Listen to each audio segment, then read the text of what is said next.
me We're all your live, character secrets right baby. now. All of my character secrets right now in this moment It's in time. alive!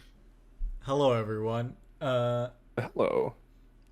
Hello, Mario. Yeah, Chris, you let me know if you want me to. I have the list ready, so if you want me to talk about those items, I can when the time comes. But otherwise, I don't want to. I don't want to take up precious time. I can't imagine For I'll those of have you at much of an home, issue. They're talking about their grocery list. Yes. Chris actually Yes, moved in Saul with was Saul. picking up my groceries. I told him to drive out to me and just to drop them off. So that'll be about 17 hours. I can't wait for my num-nums. I've done a 12-hour trip before in the car. Anyway, so I'm if there's glad not any you other bits, specified I in the guess we're car jumping because into it. Oh, sorry, said he Gatorade. was- What? Yeah, I'm drinking some delicious zero sugar Gatorade. Welcome to our special pre-snack check. Pre-snack check podcast. Pre-snack. Okay. Gosh. I'm anyway. having hot cocoa and marshmallows, but the marshmallows are on the side, and I'm eating them by the handful. Oh, I forgot to Baby, start let's music. go. So you get all the sugar out of my zero sugar. It just I goes do. straight to you. You drove it to me, remember? I did. You I you did. took the 35-hour drive. How far is the drive? Everybody hold your breath while I look it up. I Okay. could. It would be easy for me to drive and give Dustin groceries. Well, not easy. It would be like 6 hours. We really need to meet up, Chris. Like you and me need to do it at some point. Yeah. Have like, a day trip. legitimately. A Like picnic. like reach out to me. Let's do it. Mm-hmm. Oh, we'll figure. See, it's a rare collectible. Whoever gets to me first, I'll give a crisp $5 bill. I'll tell all the secrets to all my mysteries. I will fly to North Carolina right fucking now. No, I won't. It's too expensive. Yeah, it is. For Yeah, a you're bit, it's looking too at probably expensive. like $300. It's not that bad. I get paid on Thursday. Oh, Jesus. Did you No find out way. how much time it was? No. 35 hours. I nearly 35. died, Okay, Masha, thank you. holding my breath. I'm sorry. My fucking Google Chrome froze on a blank screen, so. I googled it directly from my house. I just typed in California because I don't know where you live and I don't want you to say out loud where you live. What part of California is it taking you to?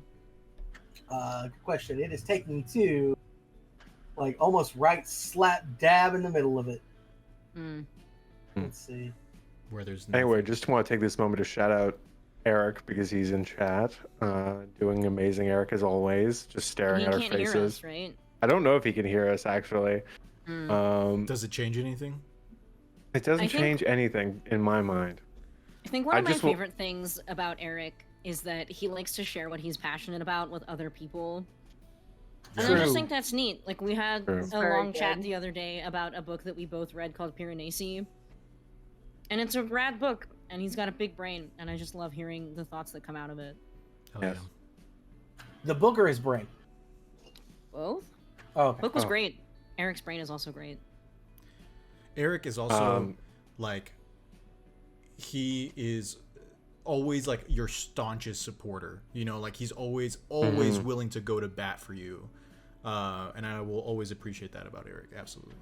I feel like if I legitimately had no other way of like if there was such an emergency that there was literally no other way to do it, he would drive to me and help me. Like if my life were in danger, I feel like he would show up and help me. Yeah. Eric's just cool. Eric has like a cool style, and what's the quote? It's a quote from some movie. Like I'm classic rock, you're jazz. I don't know. I feel like that's something. I don't know where my brain pulled that from. I'm just in a weird, wacky mood. But yes, if no one else has anything to say, Please. we must get on track. Welcome to TurnTables RPG. We are, in fact, if you didn't know, if you're here for the first time, an experimental tabletop RPG stream where every one of us, if you don't know, if you're not aware, GMs and ever GMs, if you're unfamiliar, plays. We take the turns at the, if we. Just in case you don't know, we're playing Monster of the Week. where we, it's spaced out like mysteries, and so we take turns at the end of those mysteries of and we switch out, and each of the GMs, we all work together and hopefully tell a whole improvised story. We don't tell anyone exactly what we're doing. We have some plan. Maybe at some point we'll get here. But yeah, we are currently on the 7th episode. No, we're on the 8th episode, correct? Is that, yeah? 8th episode, yeah. Yeah, 8th episode of the 3rd season of Monster of the Week. If you'd like to check out our previous mysteries, such as season 2, which is directly related to story-wise to season 3, you can. And you can also watch season 1 if you have a lot of free time. And it's great background noise. If you're studying, if you're in college, and you just want to, if your brain wants to go in the background, start playing Monster of the Week Season 1. It's a little wacky, a little more loosey-goosey, as we call it. But those VODs are, in fact, on our YouTube channel. And speaking of VODs, Dustin. Well, you stole my thunder. You already told them about Seasons 1 and 2, Chris. I'm so sorry. Doing? I didn't read ahead. But I do have a secret. Because also on our YouTube channel are the VODs for Uncharted Worlds Return to OE, which is run by our very own Eric. So if you want to get to know Eric and see why we love him so much, check out Return to OE on YouTube. Very, very good campaign. We also have all of our Tiny Tables one-page RPG content, which is a one and done one episode. We're done. That's it. I played Sexy Santa in one of them. Go watch them all to figure out which one, and at me on Twitter with the name of it. Because I don't know if it's even on YouTube right now. We also have our very first PowerPoint party, which is on YouTube, so check that out. If you want to know what a PowerPoint party is, watch it. We'll tell you. We'll show you. You'll enjoy it. It'll be funny, and you'll laugh. Follow us on TurnTables RPG, and join our Discord channel, and have a good time. See, Masha laughed, so... I'm giggling. Do it. Follow us on social media. And yeah, I'm gonna alley-oop this to Mars.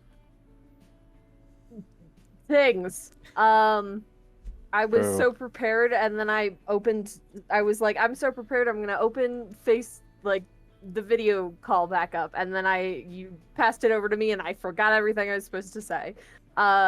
If you'd like to support our channel but don't want to I'm not reading what's in the script. If you don't want to give money to my guy Jeff Bezos, please check out our Ko-fi page. Every bit helps towards paying for our artwork, upgrading the stream, and creating new and exciting shows. There is another way in which you can support, which I will hand the reins over to Chris for. Yeah, if you do want to support us and accurately want to take money away from Daddy Bezos, you can actually use, if you're already paying Daddy Bezos monthly for your sweet goodies to come the next night before, and you're already paying for that, and you're thinking to yourself, dang, why am I giving so much money every month to Daddy Bezos? You can actually, in fact, if you didn't know this, take a little portion of that and give it to us. You can connect your Twitch account to your Amazon Prime account, because he owns everything at this point, and you can give us a little bit of that money and feel better about yourself. Really, and then I'll feel better about you, because I'm worried about you. Please answer my text. Speaking about giving me updates. Yeah. Along with those updates, please text Chris back. We want to give a shout out to our to the channel artist Patrick Costa. We commissioned him for the bust artwork and the full body artwork that you saw in the pre-stream. He's an amazing artist. You can follow him on social media, on Instagram and Twitter at PCInc_.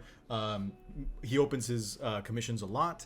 And so please send some love to him, whether through likes or commissions or just hellos, follows, whatever you'd like. We'd really appreciate it. Thank you. And yeah, I'll go ahead and pass it off to Marsha. Yeah, we love shouting out content creators here on TurnTables RPG. Why is this how I'm opening this? We would also like to shout out the creators of the homebrew playbooks that we have used this season and last season, yes.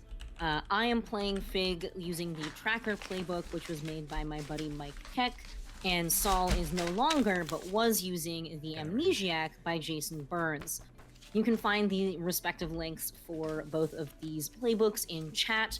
I believe both of them are free, so you're welcome to go take a look at their mechanics if Monster of the Week interests you, but you're not that fond of the pre-made playbooks. You can also follow Jason Burns on Twitter at @JabmanB. Speaking of shouting out things all the time, Mars, is there anything that you would like to shout out? There is. I am currently having a casting call for a game of Thirsty Sword Lesbians that is roller derby themed that will be playing in June on a different TTRPG channel. So even if you are not interested in applying, you should still follow them because they do other great shows. They will be producing a show of mine in June. Go check it out. It'll be fun. I hope. I'm very nervous. I've never done roller derby before, but my brain went roller derby Thirsty Sword Lesbians, and then before I knew what I was doing, I was making it. But that is my announcement. So I don't know which way you are in the overlay. I think I'm so right I next just to you. pointed all the ways. Everyone just point around. Sorry, I'm busy uploading a Masha emote. Oh, you don't have to. Be careful what you wish for. Oh no. Well, he did say he'd been working on one, so I don't think that. I am working on an animated one. This one, however, is not animated. Okay. There's gonna be an animated Masha emote. There is going I to be an have to see animated it. Masha emote. Is it Goblin mode Masha? I have to know. Is it the peeking one? It's the one where it's the reaction at the end of. I don't remember if it was my first session or the second session where she flips me off, where she's like, Oh, that's pretty good. and then like Yes. this. That's the one. That's really useful. That's It's the one very- thing I think. it's I think very we. good. You'll have to send me the file for that so I can upload it I will. into every server I'm in, You got it. so they can also have a flipping off Masha for personal use. Oh man, I'm not sure if if Twitch will update. Like I uploaded the face palm, but I'm not sure if it will show up unless I like show up for me at least, unless I refresh and just completely drop stream, I guess. Ah, there it is. I just have to. I can't do it on the Turntables one, but there we go. There's a Masha emote. Now we need Mars. So We've One got my shot dog. you That's do. that's the You do. most Very important cool. part. Thank you so much for running this amazing Twitch channel, Saul. What other Twitch channels are you a part of? Wow! Thank wow! you. Wow! Wow! Great job, Chris. What a good segue. Great job, Chris. Thank you for bringing me back online. Really quickly, want to plug the Hollow Expanse as a D&D 5e charity stream that I run, or not. I do not run it whatsoever. I play a fun Fushigi monk named Rigel Darkstar on Sundays at 1 p.m. Central. It's a lot of fun. I believe we'll be back this next upcoming Sunday. But if one of my comrades will please, oh, you already put it on there. Fantastic. Thank you, Chris. Twitch.tv/Aurelia with a 3. And now I will pass it off to that handsome devil who's got the new animated emote. I'm a cat boy now. I am. I debuted it today. I'm a cat boy now. I missed it. You did. But twitch.tv/Valor6. I stream video games. Today I started a new what's the term that I'm looking for? Series. Yeah, it's Final Fantasy 14, but I was trying to think of the word series. Where I'm basically going to be playing through hit MMO from Square Enix, critically acclaimed Final Fantasy 14, Realm Reborn, which is now free through level 60 and the first award-winning expansion, Heavensward, which is that's a meme, just so everybody knows. But it's true, but it's a meme that everybody likes to copy and paste within the community. But I've started that. Tomorrow I'm going to be streaming more the finale actually of River City Girls 2, where I am going around punching people in the face. Nice. So that'll be great. And again, there will be more Catboy at that time. I actually have it pulled up over here because I never closed it. So he's talking at me on the side over here on one of my monitors every time that I speak into the microphone. But yeah, so check me out. Yeah, Zeldathon is coming up soon, so that is a charity marathon that I take part in, and I'm super excited about. Once again, taking a part in that's coming up in June. I'll give you more information as time goes on, but I know that we are raising money for charity water, which is exactly what you think it is. So you don't really need to think too deeply about what charity water is all about, or Zeldathon for that matter. Anyway, I'm gonna stop talking now and pass it back to a certain artiste. Yes. Hello, it is I, Chris. I do in fact.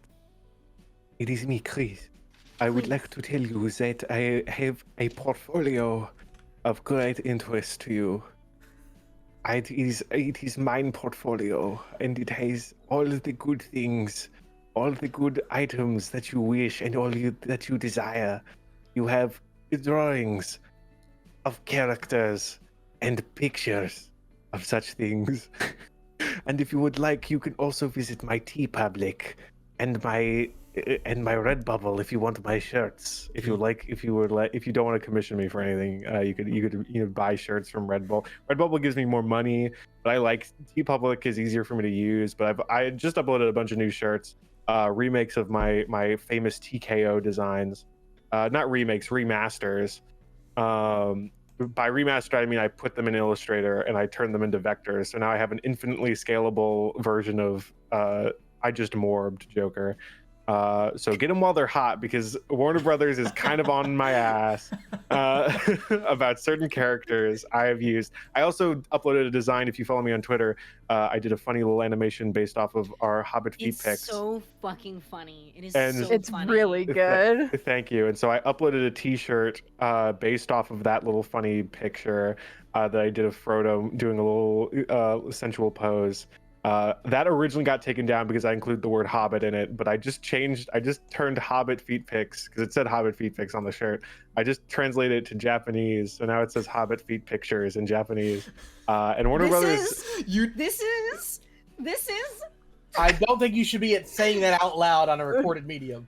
you know, My God, I'm sorry. I am linking this exact fantasy boy feet pic thing in chat because It's really good. it's really good. You made the I'm gaping donut thing into a sticker. yeah. So Where is it? so you can get all these. I uploaded I'm gaping. I uploaded a Garfield Be Not Afraid from an Ari TKO stream. I did No, remember I'm that. gaping is like physically painful. MILF Maker, Maker's great. My Feels. I and will I be think- buying Fantasy Boy Feet Pigs I'm buying sticker. Fantasy Boy feet pic sticker. So I honestly, kinda the want it on a Japanese was a good t-shirt. choice. It was not what I intended, but it was a good choice because now I think it makes it more wearable in public, because wearing Oh a my T-shirt God. that just says I could get it on a baseball cap. you can do that. Yes, Oh my that's the good thing about that's the thing I So- do like about Redbubble is it has a lot more product options, where TeePublic is really just T-shirts and stickers. What Oh. what I want to do is wear this on a T-shirt, and when people ask me what it means, make up something. It just says Lord of the Rings. What could Yeah. you possibly? I love elf boys. Yeah, That's I'm what just, gonna, it. just make because listen, who's gonna Who's gonna know? doubt me on it? Who's gonna know? You could get it as a cloth. It is. Yeah, it is true. Yes. I'm getting a My Feel shirt for sure. Yes, why for does sure, Will for stream? sure. It does say I do have it under mature content because I don't think I think it's fine, but I also feel like just to be safe. It's just if people are a little weird-eyed about This shoes. is the best day of For my sure. life. I really like the Be Not Afraid Garfield. like, a Yes, lot. I remember that. Be Not Afraid Garfield. Yes. I want that. I don't know what I want it on, but Okay. that would be a good hat. But anyway, but yeah. So those are all my Anyway. things. If you would like to, if you don't want to commission me because and you just want something horrible to put on your body, and it'll give me like $3. Buy one of those. But also, if you want to buy things of good art and actual quality that is not my horrid TKO designs, if only there was an option for such a thing. I make patches. I made more today. Especially, I made a new design, and I'm sharing it with you all for the first time right here, right now. Live product reveal. It's a Nessie patch. Yo! Oh my gosh.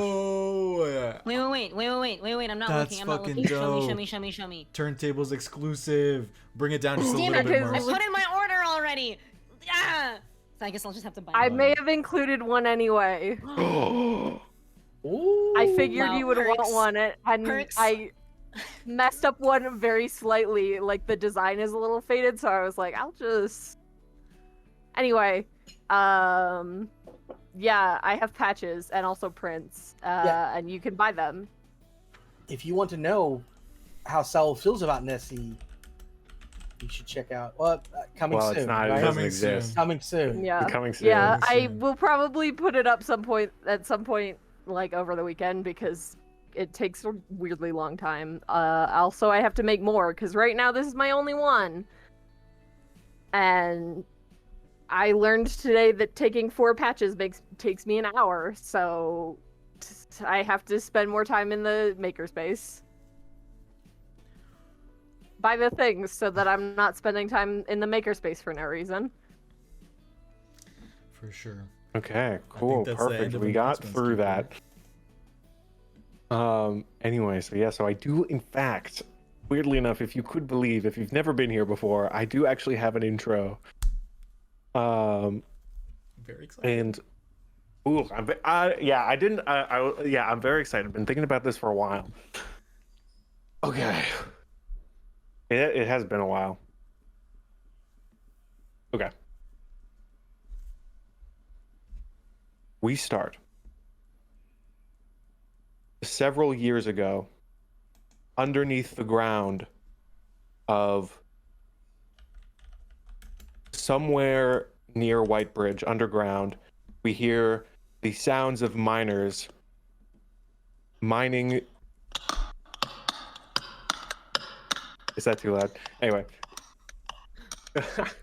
We hear miners mining as a new miner comes into town, or not a new miner, but someone who seems a little higher up in the field comes through with a tag that says Stevens on it. They're walking down and they're sort of pointing at people, and one of the guys goes, "Hey, Danny, do we know exactly what in the hell we're doing down here?" And Danny goes, "No, just some kind of." They're hoping. They said they found some kind of material down here. They think it's gonna be. It's gonna. I don't know. The guys told. I tried to ask. They said oil. Doesn't really seem like oil, but I don't get paid enough. Well, actually, we get paid very well. Weirdly, to not talk about this is actually the big thing.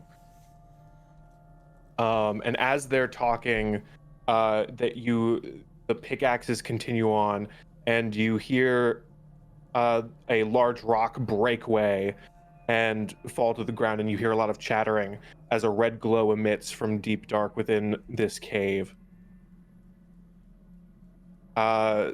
These two miners talking, Danny and this younger miner, gaze off, and they're like, "Oh, look!" And Danny goes, "I guess they must have found something. We should probably go check it out." And so they walk deeper down into this cave. And as they walk, another miner runs up and says, "Mr. Stevens, we found something. And as he's talking, the tip of a pickaxe appears through his skull. As he falls to the ground, behind him is one of the other workers, his eyes bloodshot red as he's breathing heavily, as he rips the pickaxe out and looks at Stevens, and Stevens Danny Stevens looks back and stares at this and goes, "What the fuck?" And as the guy runs towards him, the guy who's talking to Mr. Stevens runs and tries to intercept him. As more screaming comes down where the red glows, you hear someone scream, "Not the dynamite!" As the rockin' tunnel caves in, we cut to several. We hear screaming as time fades forward into this cave as it turns into this empty lab bunker that was once being inhabited by vampires. And as we rise up through the dirt, this red glow emitting from deep within this dark lab, through the dirt, up into the skies of Fogwell, White Bridge in the distance, Mount Ira.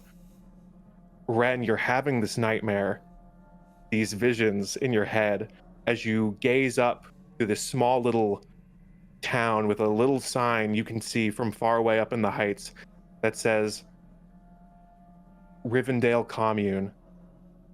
And this large forming balance, this creature, this energy that you know to be Mott, is you see tears of black oil falling down from it as it looks to you and says, "Something terrible is about to happen." And you wake up to the second earthquake of Fogwell.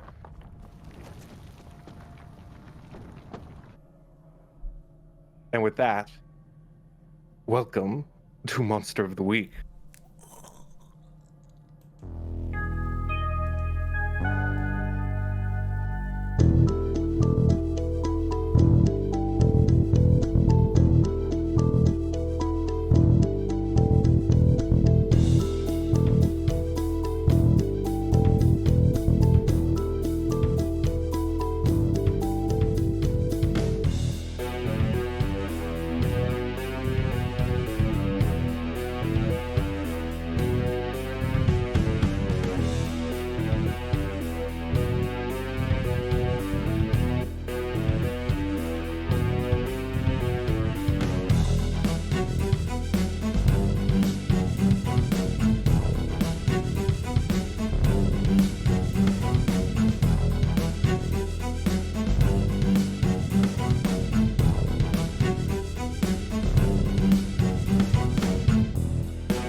It's like 6 little me's. It's real bones, actually. Oh my Right? gosh. Those are How many real people skulls. did you kill? Masha, lot. please. 6 A lot. tiny little people. You might not. No, wait, wanna- not 6. You would need more than 6. You may Yeah. not want to confess to that while we're live. Yeah. Well, I also have new dice. B got them for me for my birthday, but I haven't been able to use them since. They are custom Ren Ooh. dice. Oh, nice. they're- I Bro, heard that's about that. dope. They're That is very blue dope. with like black and gold flakes, and they got a little red. They're very fun. I'm so excited to dope. use them. Hell yeah. cool, I cool, just cool. realized I don't know if stream was able to see because the stream is cropped more than the Discord, but Mhm. I think hope we were I all think able to maybe. see. I feel like it was in the right okay. spot. The real question is just whether or not the connections are good enough to where the definition is fine Yeah. enough on Discord. I will Yeah. send a picture of them into the Discord. Hell yeah, yes, please do. Okay, so we're going to start out with our daily routine of Cole waking up and getting a phone call. And so Cole, you wake up. It's the early in the morning. Philip is in the living room watching some kind of movie. and you wake up to the sound of your phone ringing. Do you answer it? No. Yeah. Yes, perfect. It's all a part of my plan. You've fallen into my trap. You answer the phone, and on the other line is like, Cole, dude, it's me, man. It's Boromir, dude. Good morning, Boromir. Hey, man, what's going on? And he just kind of looks around his room. It's still dark, and he just says, "Just sleeping a little bit." Oh, cool. I get it. You're living on the late time life cycle. I'm an early riser. Earliest bird catches the worm, as a friend, I hope. Anyway, just wanted to call, see how you're doing. Thanks again for helping me out with my good friend, my good partner, Eomir. I would just like to say thank you. I appreciate it a lot. And like I mentioned back at that WAC town meeting, I think it would be great if you guys could come visit the commune and kind of gaze around, sort of see if you're interested. I think we could be a good mix. You and your friends seem like a good mix of people that would just really mesh with the community. I got permission from the leader to give you a little tour. Don't gotta stay, but if you like what you like, I think we could work something out. Yeah, I'll talk to everybody and see what they say. It's good to hear Eomir's fine though. Yeah, just resting up. Got gnarly fucking scars though, dude. Kind of hot. Oh, cool. Yeah, scars can be really cool. Yeah, okay, dude. I'll see you later. And he hangs up. Cool. You walk out into the living room. Philip is like, "Oh, hello, Cole. Hello, my best buddy. I am here. I am watching The Exorcist for the 167th time, and it just keeps getting funnier." I'm glad you're having a good time, bud. I am having such a good time. We're at the Blu-ray eventually. I don't know what any of that means. So silly, you and I. Cool. And now we are going to cut over to Fig. Fig, you are inside Miss Merrill's store. Miss Merrill is out to get her morning grocer. So you are left alone. Is there anything you want to do in this time? Specifically, you are left alone to your own vices after kind of a crazy week. I think Fig takes herself to the kitchen and makes whatever instant coffee is the closest, and then sits down in the middle of the antique shop and just starts kind of like rifling through a box of old postcards while sipping the coffee. Just like some semblance of like a morning routine of just look at media, drink hot beverage. Yes. And just to clarify, this is very early in the morning, like before the sun rises. You're getting your morning coffee, and all of a sudden, as you're sitting there, you're having your little coffee, you see little ripples form in the coffee as this second earthquake happens. And with that, we're going to cut over to Ren waking up from this nightmare that was the intro. Ren, you are in the hotel room. You were hanging out, healing some really fucked up wounds from a bunch of earworms. And so you just had this really fucked up weird dream about miners stabbing each other in the head. And then the sort of overimmune of the commune Rivendale. Arthur, are you up? Are you an early bird? Are you sleeping in late? What's the dichotomy in this motel room? Yeah, I think we established early on that Arthur wakes up early to do his calisthenics. So he's outside, I don't know, doing a handstand and trying to like do the one-handed handstand and like kind of like slowly getting there slowly with one arm. When the earthquake happens, what a precarious! I forgot about the fucking earthquake. Yeah, he's doing a headstand. Cool. Arthur, the ground shakes, you fall flat. Or maybe if you want, you can maybe roll an act under pressure if you want to try to look cool. It's fine. Keep her railroad me. That's fine. I get it. Yeah, so you fall, you break your nose. You're dead now. Roll a new character. Good. Arthur, you wake up. I'll set it up. Yeah, so don't you threaten us with him as a playable character. Oh, it's true. But yeah, so Ren, you have woken up from this weird, fucked up nightmare. What do you do? I think Ren is going to look around for Arthur, and then if Arthur is outside, go try and tell Arthur that something fucked up's going on. So you're coming outside? Yeah. Yep. You come outside. Arthur is on the ground after this earthquake. Not broken nose. Did you feel that? Something fucked up's going on. But yes, I felt that. I think I fucked my back. And I think Arthur will kind of notice Ren's demeanor and just kind of sit up with a groan and just say, "Are you okay?" I had a nightmare. I had like a vision nightmare, like a right. Yeah. One of those. Yeah, one of those, typical dream stuff. Fucking. I feel like it's usually one or the other. Yeah, it feels like they could be interchangeable sometimes, but yeah. Tired of having fucked up dreams, but this one especially. There's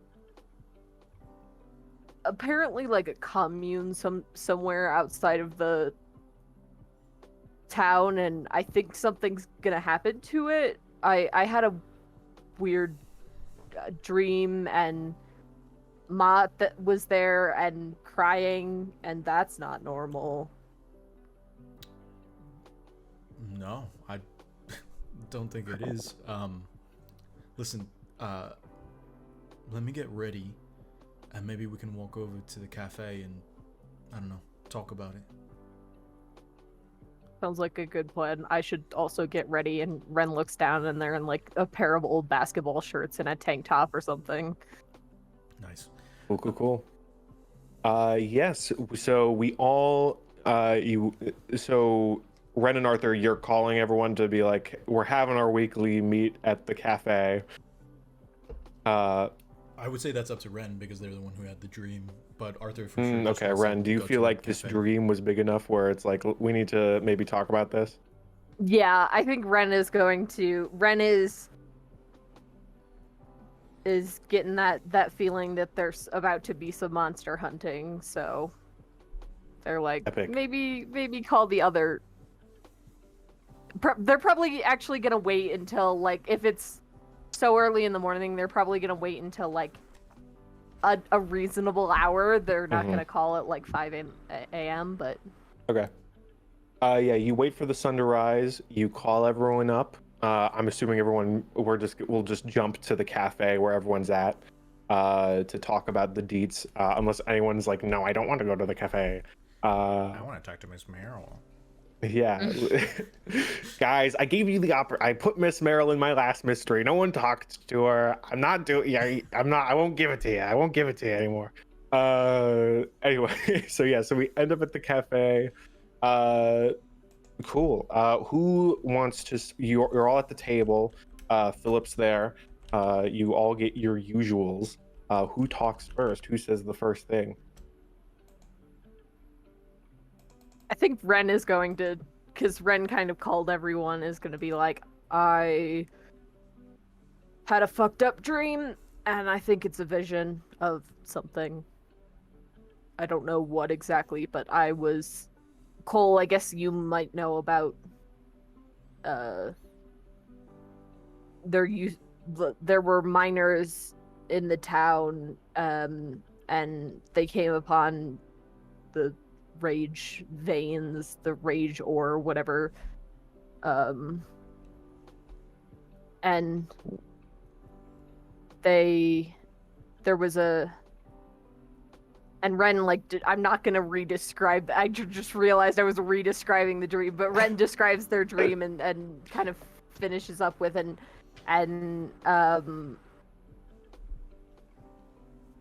Ma was crying over what looked to be a commune. I've never been, but I know that guy Boromir talked about living in a commune.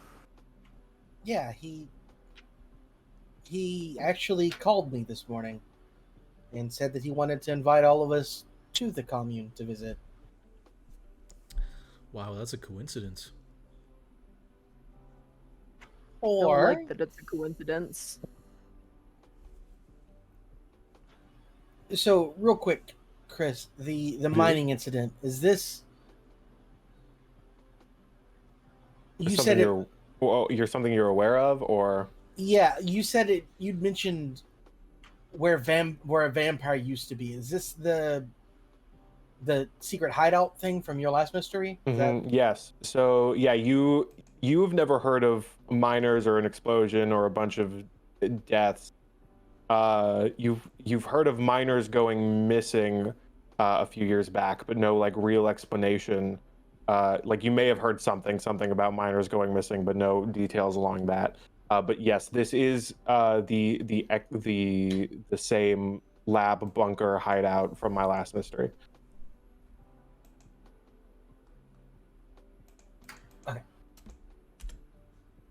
so Mott possibly thinks that there could be something bad going on with the commune? I guess so. I don't know. I it's definitely connected to the commune, and Mott thinks something terrible is going to happen, but I it would make sense they're connected, but sometimes dream visions are weird.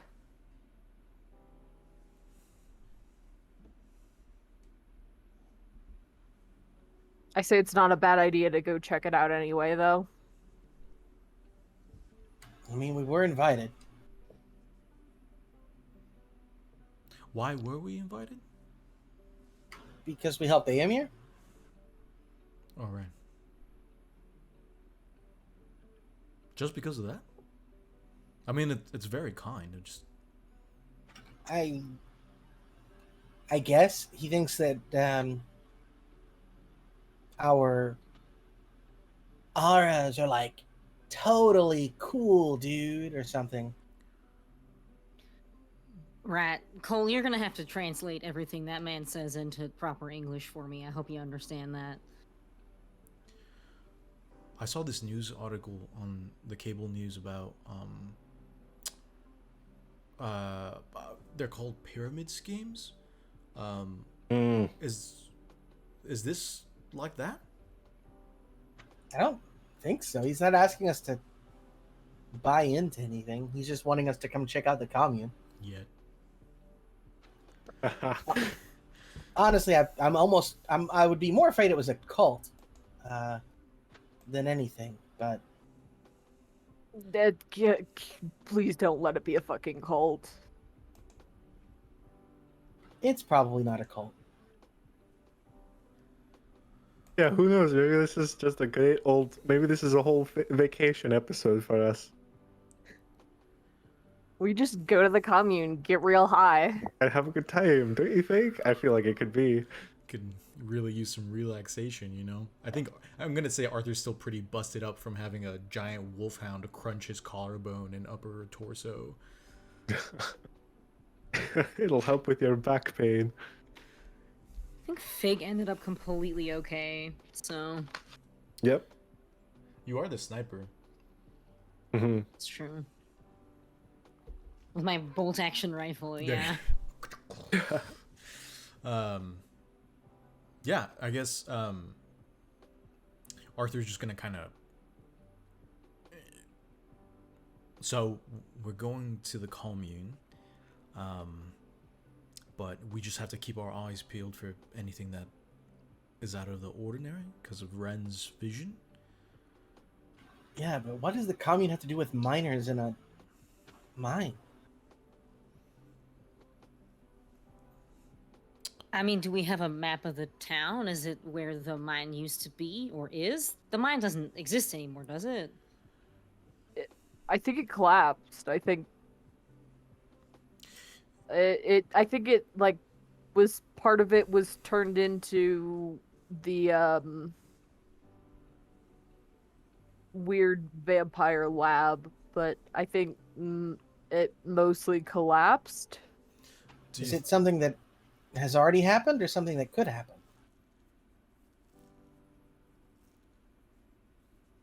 I mean, we could go to the antique shop. I'm sure Miss Merrill probably has a map of the old town or the old area that we could maybe, kind of like look at. That was a see. big crack. That was a big crack. Sorry, I also. I was like, I've never done that before. That was weird. That's Miss Merrill turning because she's sensing somebody is hearing, somebody is speaking about her. What was I saying? We could take the old map and see if it lines up with the new spots. I think we should pause real quick because I think Masha may be. Oh nope. She was. Nope, I'm not frozen. You were for a second. Still. I'm just dissociating. Okay. Okay. Okay, cool. So Play again. New animated Masha emo idea. It's her so still until finally it just kind of so it looks like a still emo. that's really good. So yes, Arthur has just brought up the option of seeing if Miss Merrill has a map.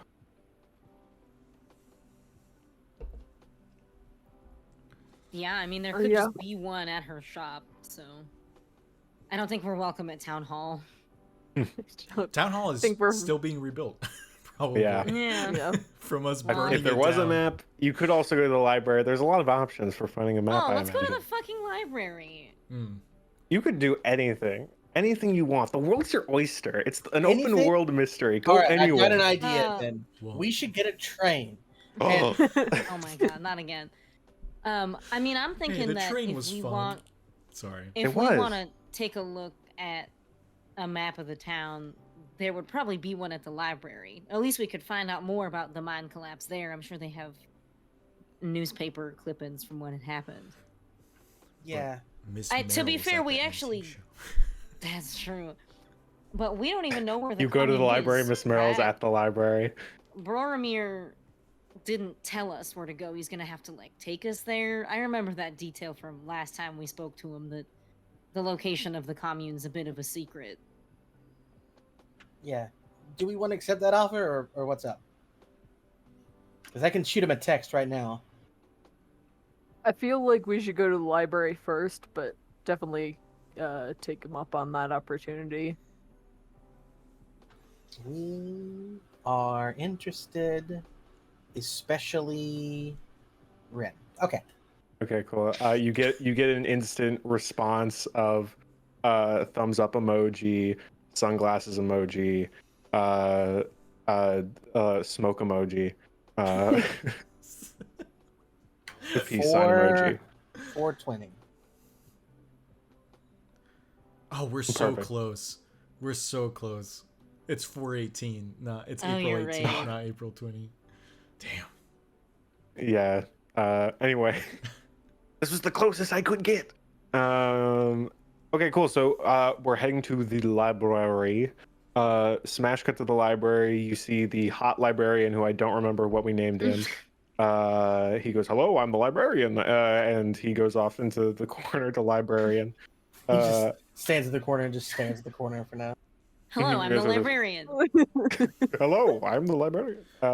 Arthur's gonna go ask him what glute workouts he uses. So The one Commiserate. I dropped the books and then I picked them up. And I feel like we did give this guy a voice. Probably. Probably. It was probably something cool, but I've just ruined it. Anyway, so cool. So we're in the books. We are in the books. Does anyone want to roll investigate a mystery or read a bad situation to try and come up with a question for me to tell you where a map is? Ren can do that because they did the thing. They had the dream. That's what words are hard today, folks. Also, I'm excited to roll. Perfect. And that's no good. Well, it's not too bad. It's no good. It's a 6. Okay, cool. Jesus. What are you doing? What are you looking up? Trying to find a map. Can I help? Ren is Yes, of course. library illiterate. Well, I think Cole could maybe help because he worked at the library. They've changed it from the Dewey Decimal System to something totally Yeah. different. Oh my god. The I hot changed it to librarian alphanumerical put just for the fuck of it. Everything is alphanumeric now. All of it. Fuck it. We ball. It's no longer divided by genre. It's just all alphanumerical. Ren is like, they don't have the little cards in the litlittle drawers. I don't know how to use it. Okay, so Cole, so Fig, you can help if you want to, but I think either works. I'm fine either way. Same. Okay, cool. Fig, you can just roll. Okay. Forgot that I have +0 cool, so. That's an 11. 11 Nice. is nice. Very Wow. cool. Cool And I stuff. think that Fig maybe catches on to the new filing system faster than everybody else does. Yeah. And so she's able to be like, oh, the hot librarian put these things here. Ren, come with me. This is where we're supposed to find what we're looking for. Yes, I don't know Fig why I has didn't do a that in the Fig accent. Maybe because it's still part of the bit. yeah. But No, yeah. Fig has a deep understanding of hot people, and so she knows Yeah. exactly where the hot librarian would have put this map. Yeah. Yeah. And so so you now got a 7. So Ren, hold 1 for whatever you're trying to do. All right. I'm gonna go with where did it go, as in where did the mine go? Can I find any information on the mine collapse? I like that. That's good. That's fun. Okay, so you are able to find several historical books about the topography of Fogwell and sort of just the history of maps. Some things are a little different. Some things are Fogwell isn't a big place with a lot of money, so some things are a little sparse in terms of information. You can tell that the maps don't really give you a lot of information about what exactly. It just sort of gives you general locations of, okay, here's Fogwell, here's White Bridge, here's Mount Ira, and sort of the various locations that you might be familiar with, like the fire tower, or the woods in general. Sort of like this big foggy place. That the woods sort of have always been very foggy, so it's very hard for them to really map out the terrain in that area. So that's the one thing you notice, but you don't really have anything on a mine. And then you start sort of looking through newspapers. I assume maybe you go on like the library computer and type like search mines and question mark and then type it in, and then you find a few old newspaper clippings talking about miners disappearing in some mining related accident, but actively there is no information given on what they were doing or where they were mining. Basically some external proprietor, like money, the money was coming from somewhere else, and it was some personal mining project that that was basically just kind of, it seems as though it was pushed under the rug. And so the mine, exactly where it is, no one really knows in the public knowledge. It would not be something that you're able to find exactly here. Obviously, you've pieced together that the mine is, in fact, the vampire lab. So you know how to get to it in the sense that there was a secret entrance in the mayor's office. But from your understanding, Eclipse, when they came in to sort of clean things out, that was sort of shut off. All right.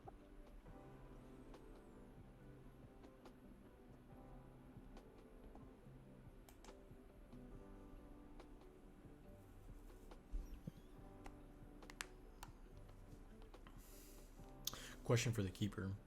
Yep. Arthur has been learning how to read from Ms. Merrill, but Congratulations. I don't think he's gotten to a point in which he could actually help with this investigation in any way, shape, or form. Could he just sit at one of the very nice tables in the library and attempt to open his box that he got from the Feywild? Cool, perfect. Yes, yeah, most certainly you can. The second thing I wanted to bring up was I did use, I don't want it to be left on the wayside. I did use Bottle It Up at the end of Mars's Mystery, which I took all 3, the +3 for the Act Under Pressure, which still means that I still have 3 holds against me that can count as respectively -1 to a roll each one. Okay.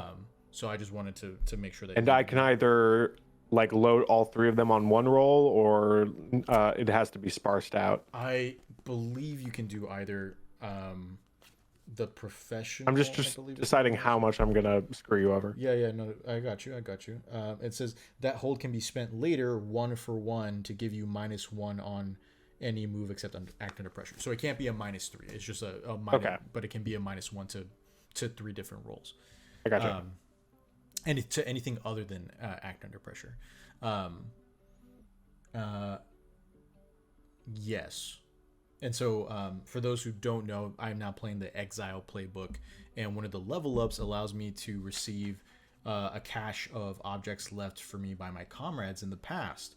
And that's what this box is that we received in the Feywild. But I didn't want to, or I have a list of possible items that could be inside this box if I do get to open it. But Keeper, I'll leave it to you whether or not you want me to take up time with that. Yeah, no, I'm totally fine if you want to open it now. Cool. Just, I mean, don't take 30 minutes. No, I won't. It'll be very Okay. fast. So the box itself is from how Mars described it, is around a foot long with a couple inches deep and things of that nature. So it's not. Excalibur's not going to be in here. Excalibur's scabbard, which is a thing, is not going to be in here either. But I was hoping, I based some items off of I believe it's the 13 treasures of Britannia, which are part of Arturian lore and things of that nature. And so I was hoping possibly there is a coat in Arturian lore called Padarn's coat. Which is specifically it will be donned by an honest man, and if a coward tries to put it on, it will fly away from it or refuse to be put on by it. And so I was hoping to kind of reform that into Padarn's mittens. And so essentially anyone wearing the mittens cannot lie. Okay. So that's one. Yeah. Mm-hmm. Yeah, I think it will just. I think the sort of balance to that would be it's just going to be very hard to put mittens on someone. That's totally chill with me. It's going to be like an O.J. Simpson. Yeah, the glove does not fit, and because we all know there is a move specifically that tells you when pings you when somebody is lying. And it's very powerful. I didn't want those mittens to be that. So if we have to struggle to put it on somebody, then that's totally okay with me. Just really imagining put on these mittens, like a snow mitten. Correct. And us just tackling someone and trying to jam a cozy hand knit. Correct. Mitten someone just being hands. put on these mittens. When I thought of it, I was definitely imagining somebody handcuffed and wearing mittens for some reason as they woke up to be interrogated. What? That is hilarious imagery. The second item that I think would maybe fit in this box is a It's a charred piece of wood that's like it looks like it would be the haft of a spear, except the top is kind of like charred, and it looks as though as though it's been kind of like burned off over time. And so it's like maybe the size of like a hefty marker maybe at this point in time. But I would like for this to be a piece of the spear of Longinus, which for those of you who you might have heard of it in Neon Genesis Evangelion, but in the Catholic Christian religion, the spear of Longinus is the spear that gets thrust into Jesus's side while he is crucified, which then spills out, his blood and water, is what it says in scripture. But in scripture, it doesn't name the person or say that the spear is special at all. That's like all this kind of like post mythos stuff that has been applied to it. And so for this specific piece, I did a little bit of a dig deep, and I was like, what the Catholic religion, in order to not make it seem like the spear is like magical, they were like, oh yeah, it's symbolism for when the spear pierces Jesus' side, it shows us that he bleeds human like humanity, and then also bleeds water, the like holy water, like divinity and things of that nature. So it reveals the nature of Jesus. And so I kind of like took that part and I was like, let's make that into a Monster of the Week kind of relic. And it's like, when I burn this remaining piece of the spear, the smoke will reveal the true nature of something, and slash dispel enchantment possibly. I like to reveal the true nature of something as like the primary thing, because I feel like that could mean a lot of different things that all the keepers could maybe interpret in a specific way. But I feel like obviously tag wise, it's a consumable, so like it will run out at a certain point, and then obviously it's kind of like magical and will do that kind of stuff, if that sounds okay. Yeah, that's fine with me. Dope. And then the last thing that I think would fit inside this box is the Tudwall Wedstone, which is again another one of the 13 treasures of Britannia. And the specifically the whetstone is when it is used on the blade of a brave person, the blade can kill anything. I don't necessarily like that interpretation, even though it's the direct thing. So instead, what I figured is like, if I were to use this whetstone on a weapon or on any kind of weapon that could be sharpened with a whetstone, it gets an extra +1 harm and negates armor tags. Mm-hmm. And all of these, I feel like, just to clarify, can only be used once, or correct?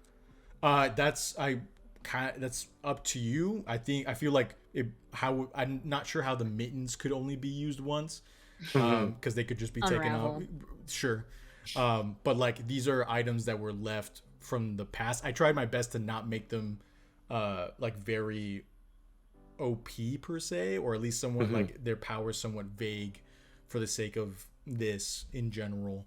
And plus I had the limitations of the dimensions that Mars gave me to kind of like fit inside this box.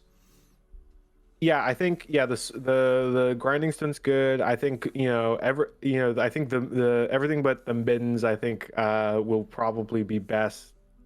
Maybe if it's a one-time use thing, but that's just kind of. I don't know, the whetstone, like as a fellow keeper, the whetstone itself.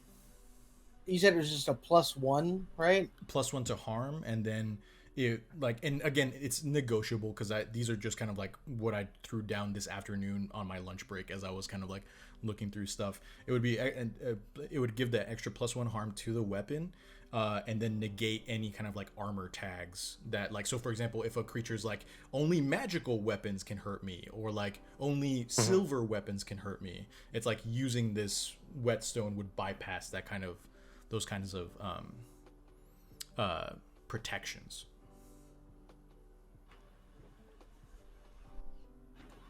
I feel like the way that I would limit it is you can use it to do that, and then your next attack does all of that, and then you would have to use it again to do it again. Just because I don't want everything to be but the spear definitely sounds like a limited time use. What if it was more of like choose one or the other? Like right before like the lead up to a fight, I could use the whetstone and either my weapon gets the negation of the stuff or it gets the extra +1 harm.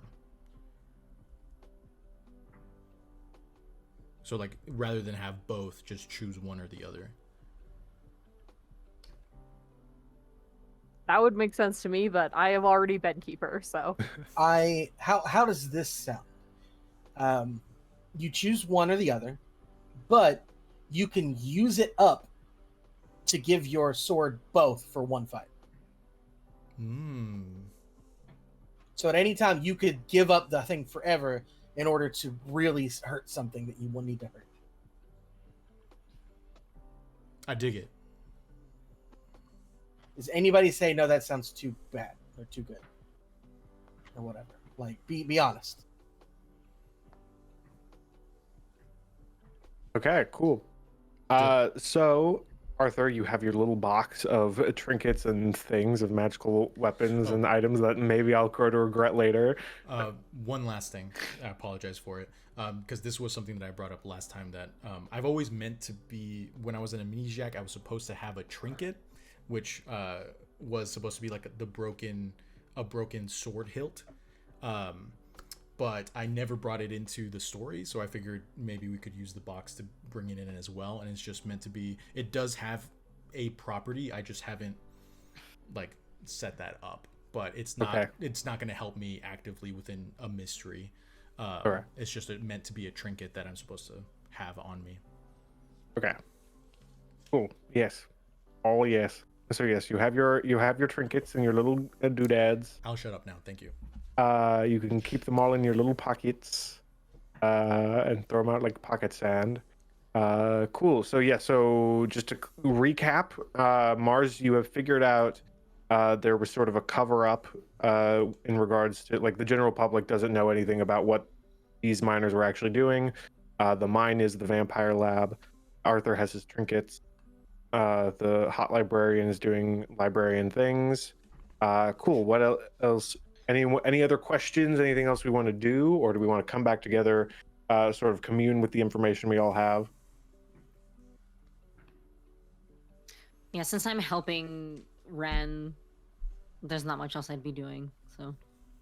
Cool. Cole, do you want to be doing anything during this time of trinket having and researching? Trinket having. Not really, because I feel like everybody's got everything covered that we need right this moment. I can't think of anything. Like, we can say that he is also helping to research off to the side, but like, I think. Okay, cool. Yeah. As everyone else is doing, Arthur's looking at his trinkets. Ren and Fig are looking through books. Philip taps on your shoulder and goes, "Cole, I'm gonna make like a snake and boogie on out of here. You know, as snakes do." What? Something's come up. I need to go do so. All these things, all these earthquakes are kind of freaking me out. So I think I'm gonna go. I think I'm just gonna go into the woods for a bit. Maybe do some research on my own. Hopefully, I can get some kind of insight on this. I don't want to tell everyone else just because I got a lot of secrets in the woods, and it just is a lot to explain about all the details of things. You have secrets in the woods? Yeah. Honestly, this is why I did not want to tell everyone else. It's kind of a completely fucked up situation. Are you okay? Like right now or overall in general? Because both are very similar but different answers. Should I come into the forest with you and help you? No, don't do that. Again, Kanunos kind of gave me a whole spiel about I shouldn't let humans fuck around in the woods. Okay. But yeah, no, I'm just gonna go stare into a puddle of water for a bit and hopefully figure out some shit. Okay, if you need help, shoot fire into the sky. Okay, I'll do that. Yeah, sure, we'll figure that out. Okay. And he waddles out the door. Cool. So you all reconvene. Ren and Fig, you share your information. We are sit around the table in a library. The librarian is off being hot. And you are, Cole, you've already sent the text to Boromir Stevens. He responded with some emojis. You see now later he sends you a little map pin with a location to go to for the commune, which is a little bit, it's in between Fogwell and Whitebridge, out a little bit in the woods, but like leaning toward, like I imagine like it's the Fogwell, Whitebridge, and then like Mount Ira is sort of like a triangle. And so I imagine the commune is sort of like in the middle of that triangle.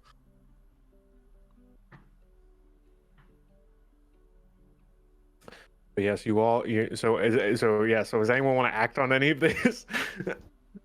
No, I think we're just gonna sit at this library table for the next few hours, just zoning out. Yeah. Cool. Let's talk about breakfast foods.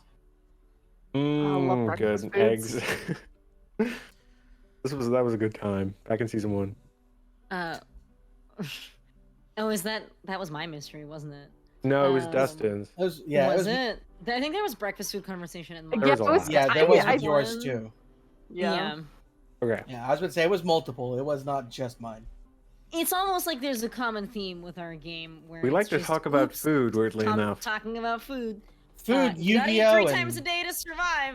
I don't know, and you gotta play Yu-Gi-Oh 3 times a day to survive too. That's true. Yeah. Haven't gotten my daily Yu-Gi-Oh fix in, and No, I'm no, no, no. wasting away. you have to eat 3 times to survive. You have to play Yu-Gi-Oh 3 times to live. To truly live. That's Yeah. deep. Anyway, Out of context. Anyway, yes, Um, please, I'm begging.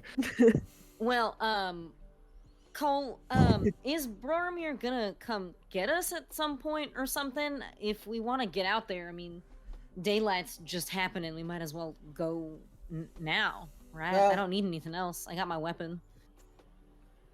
Well, I mean, he sent the pin, so I'm guessing that means Oh, I'm brain bad. That's- This is that- Masha, not Fig. that's okay. Honestly, I think that is Cole telling everyone Mhm. because he hasn't told anyone that yet. So you're good, Oh. Masha. Perfect. You're good. You're good. He sent a pin, so I'm guessing he's wanting us to go out there ourselves, Like a pin that you wear on your shirt? like a map pin. Like you put a pin in a map. Oh. But we don't have a map to pin it in. No, it's on my phone. Oh. Very cool. Yeah, it's digital. So, do we need anything else before we head out there? I mean, maybe we should grab lunch to go. I'm not gonna want to eat anything off that commune. Probably a good idea. Stop by the cafe for our favorites and hit the road? Isn't there a big Zedis between There is a big Z There right on is. the Well, and exit of Whitebridge. town. Oh, we're hitting up ZDs. Oh, hell yeah. Cool, yeah, epic. This is everything I ever wanted. What holiday special is going on right now?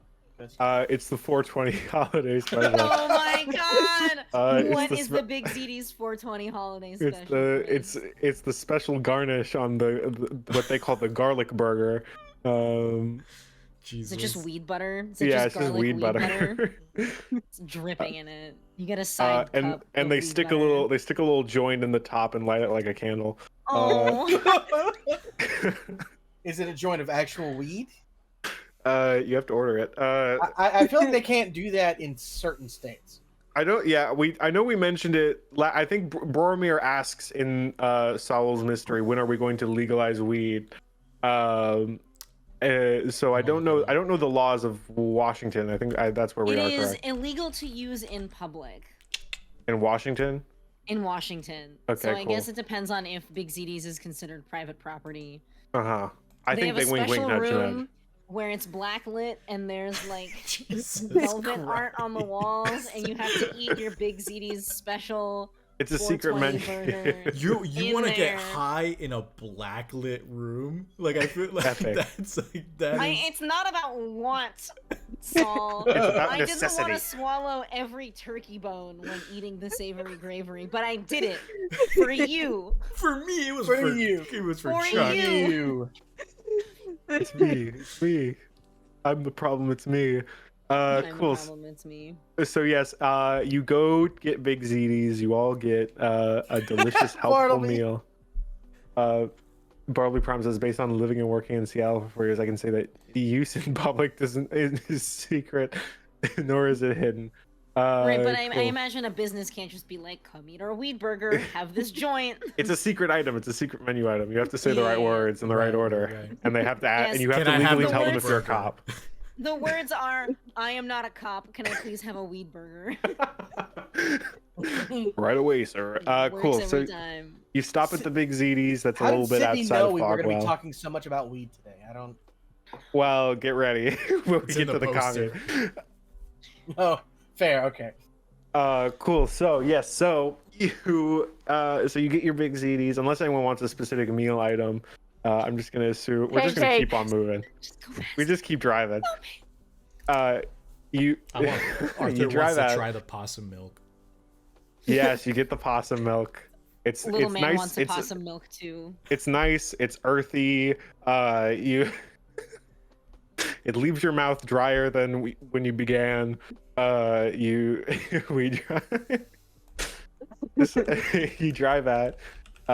It takes you a few minutes. You know, it's sort of it's quicker than getting to White Bridge. By the time you get there, it's going to be about like 1-2 p.m. ish. You pull off into the woods. This sort of gravelly, somewhat. I've completely forgotten what roads are made out of. Asphalt? Asphalt. Yeah. So yeah, some of it's gravel. You at a certain point it transitions into asphalt as they've sort of created this little the best road they can. That's but that leads into like this little parking lot of like not many cars, only like 1 or 2 cars, with this big sign that says Rivendale Co-op. It's this small little village of tiny little houses. There's some greenhouses. There's some electric light posts that are all connected with a wire throughout that sort of lead to this big cabin that's at the end of this little dirt path that you see. And you see Boromir Stevens sitting there with a purple shirt with swords and shields, a sword and shield pattern all over it. He's wearing big sunglasses and he's standing there and he gives you a little like, what, dude? A little rock and roll wave, or surfer wave. I think this is what that's called. As you pull up, and so here you are, you at the title, and Boromir's like, hello, hi dudes, how was the drive? Did you get here okay? Yeah, I mean, it seemed fine to me. It's not a nice place you have here. Do you want Yeah, some, it's like, oh, sorry, yeah, big fella. do you want some possum milk? Dude, you really shouldn't mix like that, dude, but okay. He takes a little sip of the possum. He's like, yeah. So yes. Anyway, welcome all. You're all, glad to see you're all so chill. I hope you all enjoyed. I'm just gonna quickly give you a little rundown of all the things that are going on, and then we will, see what we see. Well, I invite you all to at least stay the night. We got a really epic dinner going on. Like last year, we got a new chef. He's actually kind of crazy. The new chef. He's, his name's Alec, and he's kind of cool. He's crazy good at this food. He really knows how to work in the material, as he says. He believes, he's one of those artsy guys, and so I think it's kind of cool. So I'm just gonna give you a quick walk around. We'll figure it out, and hopefully you guys can dig the vibes. Again, I invite you to go and meet the people. Community's nothing without the people. And so you can, again, so just be kind and respectful. Some people, we accept so many people from different areas. And so, some people are struggling with their life. So just be kind, nothing ruins a community like this more than bad blood. So we don't want nothing in regards to any kind of negative vibes. So, yeah. So any questions before we get into the basic tour of things? Are there any like safety hazards? Safety is one of the mind. So we try to not, we have some we have Safety is one of the mind. we try to prioritize mental safety above everything else. So we want you to feel safe. So what we do is have safety measures, such as we have these cool cameras throughout the commune. They're actually set up by a new this guy that came in pretty much I think he's been for almost 2 years, maybe 3. He used to work on a TV show or something. He's a cool guy. He's a little sad, but he's working through it, and so that's what we really try to go. But he's the camera guy, so we try to make sure everyone feels safe and secure. Like no guys are coming in causing some trouble. So he's really in charge of that. Talk to him. He's you guys are into weird shit. I think he's into some weird shit. I think everyone's into some weird shit if you really think about it. I don't know how I feel about there being the presence of cameras and the phrase weird shit in the same sentence. Is all of this video recorded somewhere on like a server saved for a long time? Are there cameras in the restrooms? I'm feeling a little iffy about being here at this point. Look, I understand. That's totally reasonable. That we completely believe in anonymity. You just gotta, there's no kind of surveillance in any kind of personal spaces. It is only on the main road that we try to keep surveillance in the entrance, just to make sure any bad vibes who are coming in and trying to cause trouble, we can make sure they are properly recorded and dealt with. I don't know exactly. John, who used to, the TV show guy, he's in charge of the surveillance, and I don't know exactly how long he keeps the film. I think he wipes it every few weeks, and so he sort of does that. So, hey Chris, this guy wouldn't have happened to have worked on a TV show by the name of If the Shoe Fits, would he? Dustin, this is such a weird question. Why would you bring this up, actually, Dustin?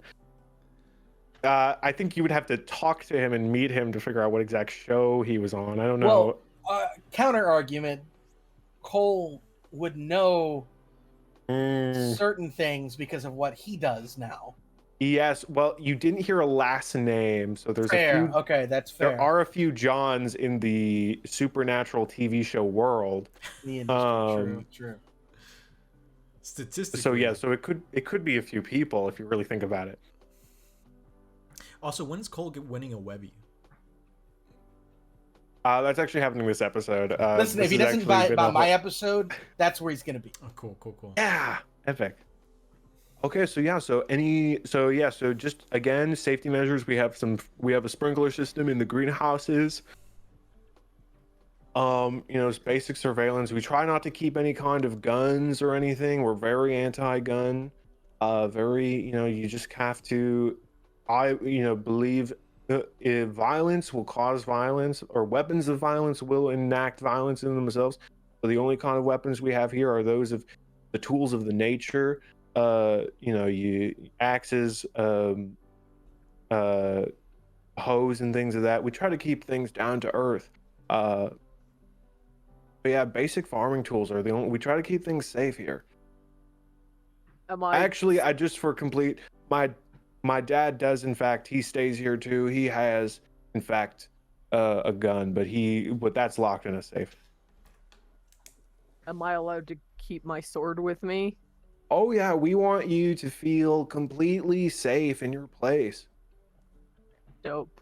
If you do wish to stay with us further after this tour, We will have to, talk about your sword collections. I notice a lot of you collect swords and things. That might be a problem. It's And actually it's actually my emotional support sword. That's oh, true. dude, we Even the get that, cops man. We get recognize that. it. Sometimes, you just gotta, we like to tell people they can keep what they want to help them through their own journey. Like we didn't have all this tech stuff until John came in and put all these cameras and shit. And then, we have a longtime member, Molly, who, is really in charge of our medicine and our animal sanctuary stuff. She has a whole bunch of baby scorpions she's actually raising, which is actually very interesting right now. She's really into insects and things. We wouldn't even have thought to do any of that until she came along. So we encourage you to explore your own self in this place. Just let us be the catalyst to find your true pure self. How long are we staying? I feel like I'm being indoctrinated in real life right now. Do you feel sold?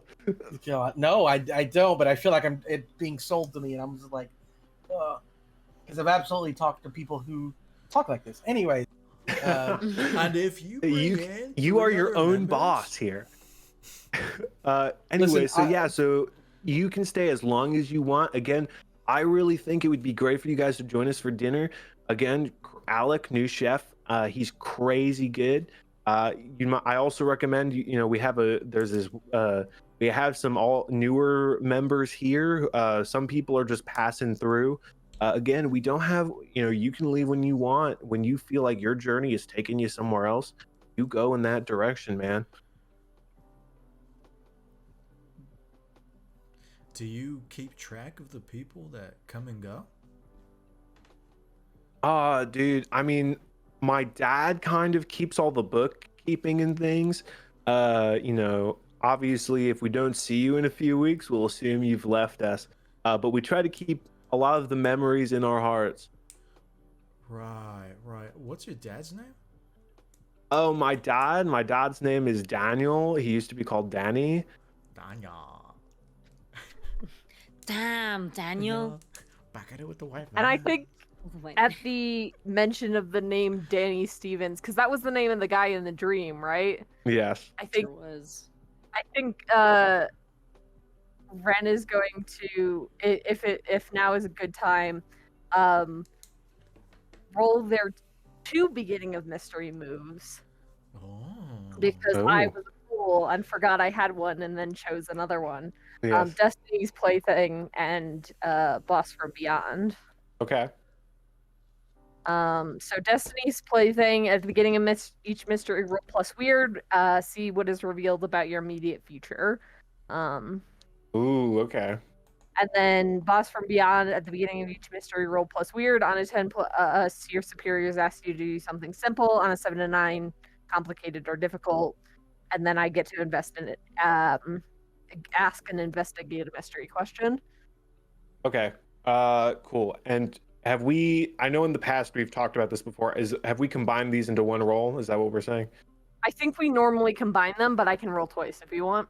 No, it's fine. Just roll ones and I'll deal with the consequences later. All right. Oh, hell yeah. That's a 12. Epic. Cool. So a Destiny Plaything, the Keeper on a 10 plus, reveal a useful detail about the coming mystery. And Boss from Beyond, your superiors ask you to do something simple. Okay, cool. Yes, so you enter, you hear Danny Stevens, or you hear the mention of the name Daniel, and you connect these pieces, Danny Stevens, and your mind sort of flickers back to these images of this man in the mine as he's sort of back to where you cut off of screaming after the rocks fell.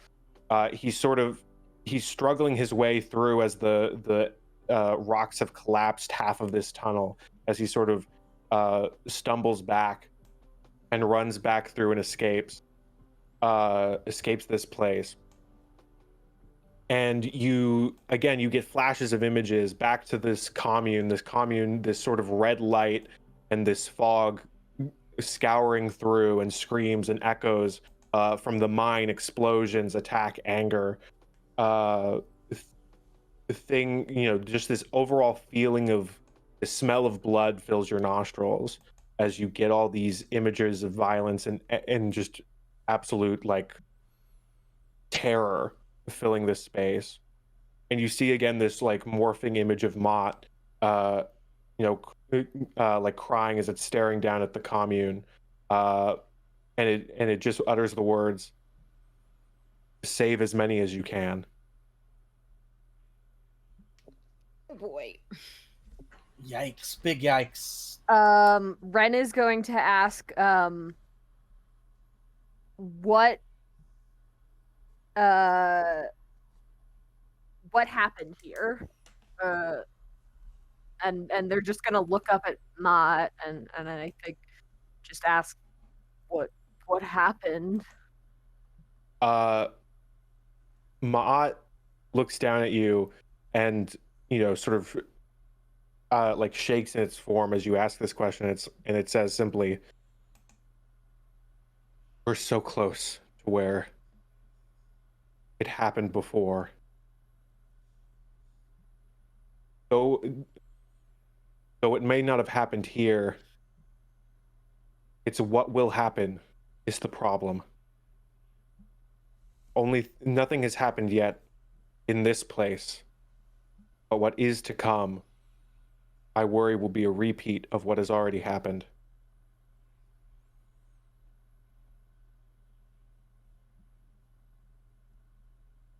And I think Ren like opens their mouth to ask another question, and the vision cuts out. Perfect. You are sucked back into this moment where Boromir Stevens is like, my dad is a cool guy. He likes, he likes fishing. He likes, he likes his gun. I asked him to get rid of his gun, but he's like, no. He says, "No, Ricky, you can't fucking do that. You can't take my gun." And I'm like, "Okay, Dad, you technically do pay the bills."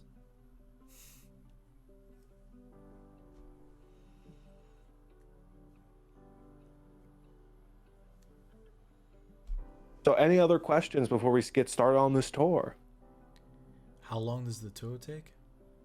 Oh, it's only gonna be like a few minutes. Then again, I encourage you to go meet all these little guys, my friends, my good boys, my rotten soldiers.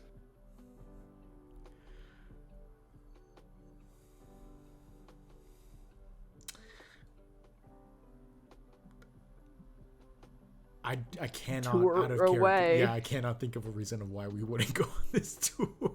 Yeah, we're Okay, already cool, here. perfect. Let us go. And with that, I'm going to say we're going to take a break, and then we will come back once and take this wonderful, very quick tour, and then hopefully meet some of these quirky characters. Wacky little guys. Cool. Right on. We'll be back in about 10 minutes, y'all. Make sure to get some water, use the restroom, and have a snack ready for a snack check. See you in 10. Love you. Ooh.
it is what it is.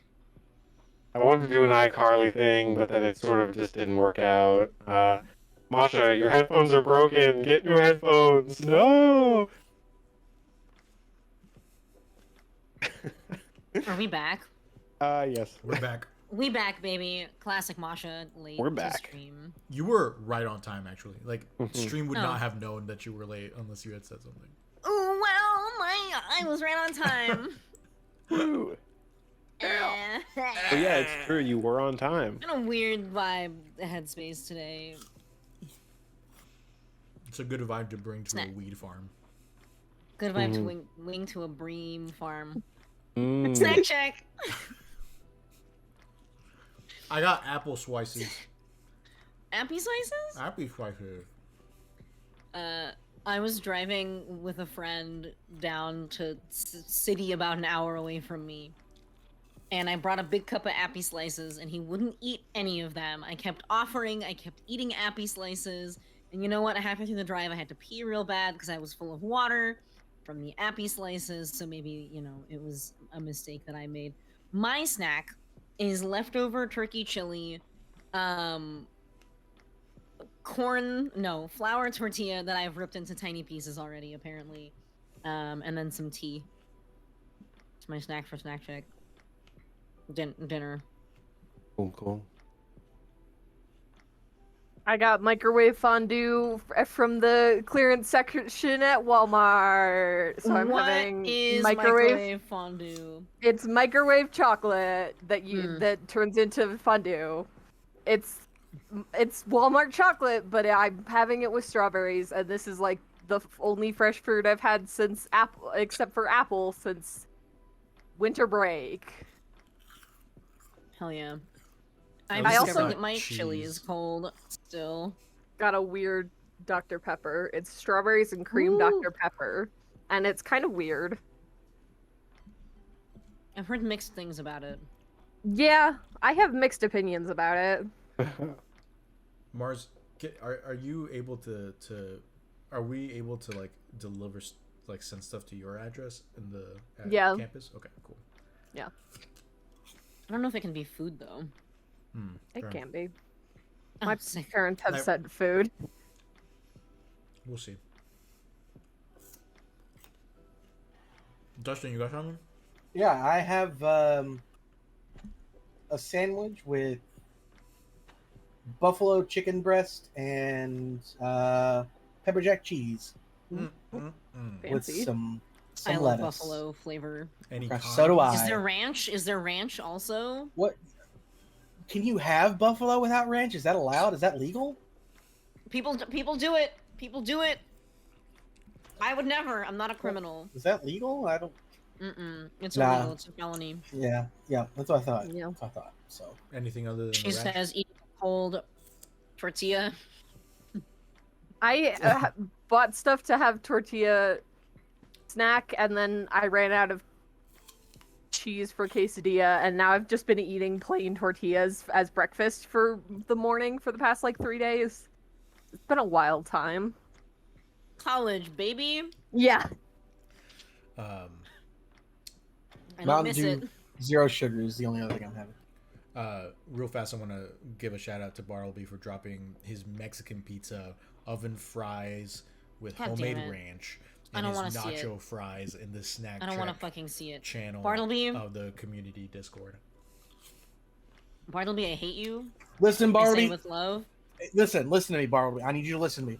When we get huge and we have our own convention, all right, you're gonna make us food. Yeah, you're All doing the right. catering. That's just no. You don't have to do the catering. You just have to make us food. Okay. Everybody else can fend for themselves. Whatever. It's But- just we'll do a snack check panel where we eat your food and then we just die because we'll never be able to live up to that ability of food again. absolutely. I like But that. yes, Saul, what food do you have? I said I got some apple slices.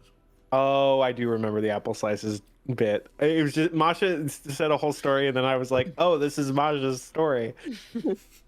Just one of my. I've got a Uh, story for everything. They're not always good. Well, no, not it's always not that I thought it interesting. was They sure bad. are. It's not that I thought it was bad. It's just it was like it felt like I associated the conversation of apple slices to you speaking, And so I was like, Saul hasn't spoken. What a weird thing. Because I like to talk directly after people Yes. and then not shut the fuck up. I don't think that's bad. I personally like hearing your voice. I like hearing all my your God. voices. Thank you. Yeah. I love you all. Same. Yes. These like- tortillas taste a little dusty. Huh? I like your voice, Chris. Thanks. Yeah, speaking of which, I don't have a snack, so we can probably just get into it unless anyone has a funny epic bit. Oh, if hang on. I got it. Hang on. Oh, I'm begging, please. Hang on. I know I do this to everyone else. All right, hang on. I'm hanging on. All right, hang Like on. one of those little I don't have- cat posters. I don't have much hanging on left in me, Coach. I need. All right, Please. I got an epic. I'm I got hanging an on epic like bit. the Adventures of Cliffhanger. All right, I got an epic bit. All right, and everybody, sorry, Chris, you got to pause your game for a little longer. All right, got an epic bit. Oh. Wow. Okay, so we go into the Rivendale commune. Boromir Stevens walks around. Honestly, I realized I actually gave away a lot of information that I was going to do in this tour, so this is going to be very quick, I think. So Boromir walks you through. This music is way too somber. No, I don't like this. This will work. Okay. Boromir walks you through the Rivendale co-op community. He's like, here we have the greenhouses again. Molly's mostly in charge of this. She does a lot of our medicinal stuff. Again, she loves insects and shit. And so she does a lot of, she's raising some really metal fucking scorpions in her cabin right now. They're babies. They're living life. They're very cool. I think, she does her own thing, and that's what we appreciate. But then, we have our main cabin at the end of the road. That's where my dad lives. He does a lot of the bookkeeping and things because I don't do the numbers. I more do the people. But yeah, so we have some individual houses where people Molly has her own cabin. Me and Aramir have our own cabin, but then we have more of a general housing with a few different bunk beds and a few different separate rooms. John and our new chef Alec, we have some guest rooms there. We have this, people travel through. There's some interesting characters around. We have, as of right now, we have about 18 people staying with us, which is pretty good, I think. And we're always looking to expand. But yeah, so we have the cabin, we have the greenhouses, we have the barracks. We have, if you have any medical issues, go to Molly. She's got, her whole little things. She grows her own medicine. If you want a little good stuff, we grow that too. In privacy, of course. In privacy. So that it's legal. Well, it's technically if it's on your but yeah, property. and so yeah, we also have a little playground, a little makeshift playground. We have tether balls, some footballs, and things like that. Where we have a few kids, we have a mom staying here with her two kids. There's this one kid who's just sort of traveling on his own, and so that's kind of a story in itself. I think he's writing a book or something. He loves stories. But yeah, so overall, you explore as you see fit. That's pretty much it. We have a barn. We try to raise some animals too. That's a whole other thing. Aramir sort of deals with that stuff. What kind of animals you got? We're raising right now. We have my old family pig, Dilbert. He's a good guy. I love him. He's a little boy. He's also very old though, on the verge of death, and that will very crush me. So soul crushing once he's gone from this earth. So, but I love him. I've known him since was but a wee little sprout. But yeah, he's an old fucking pig. And so we have a pig. Aramir's talking with some people to buy some goats. I got some chickens. We're trying to increase the amount of ingredients we have because Chef Alec, does a lot of things with different foods. He's sort of like a food guru, and so he likes his weird ingredients.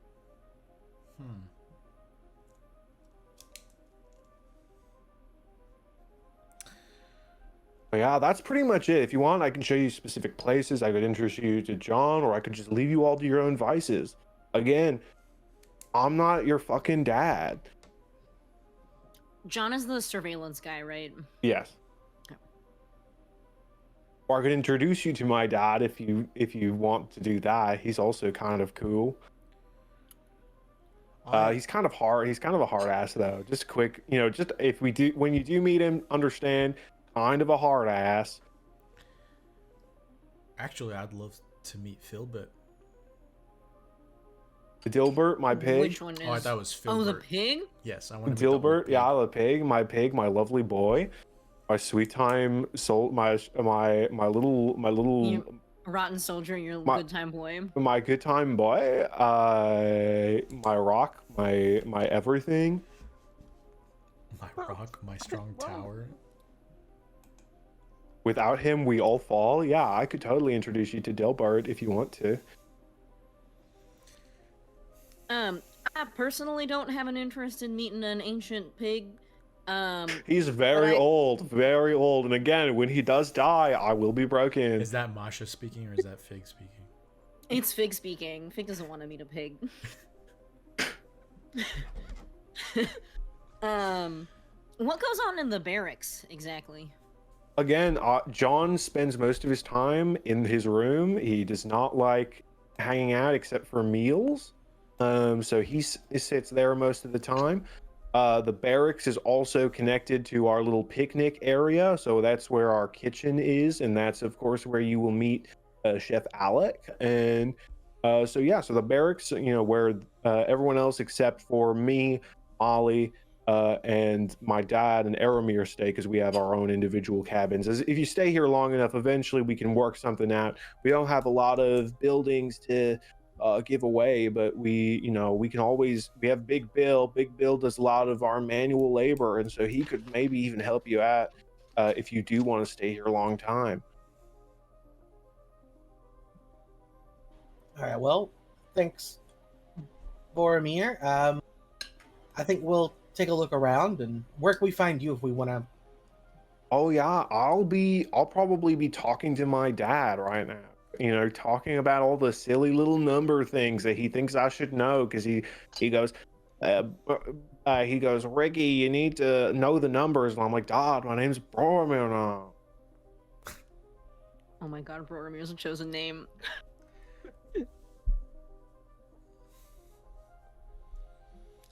Legally, Okay, they well, changed it. Yeah. Yeah, I told him. But he's kind of an ass. Anyway, I'll go talk to him. I'm going to go talk to him about numbers. If you need me, call me. I will get you anything you want. Again, meet the folks. That's, again, a community is nothing without its people. Right. Right. All right. Thanks. You be good now. And you be extra good, Home Slice. And then he walks away towards the big cabin at the end of this dirt road. You see, as you sort of look around this big, space, you see two kids sort of playing with the tether ball, as sort of this older kid is reading a book, watching them. You see this barracks that doesn't really seem like there's any lights on inside. It's daytime. The only real lights seem to be these lampposts. And then you see this farm that supposedly has the ancient Dilbert. And of course the greenhouses and things of that nature for you to explore. What does home slice mean? It's like a Like slice bro. of it's like a slice of home. It's a good thing. Oh, that's very endearing. Yeah. It's a little outdated, but Arthur's gonna turn to Ren and say, "You're my home slice."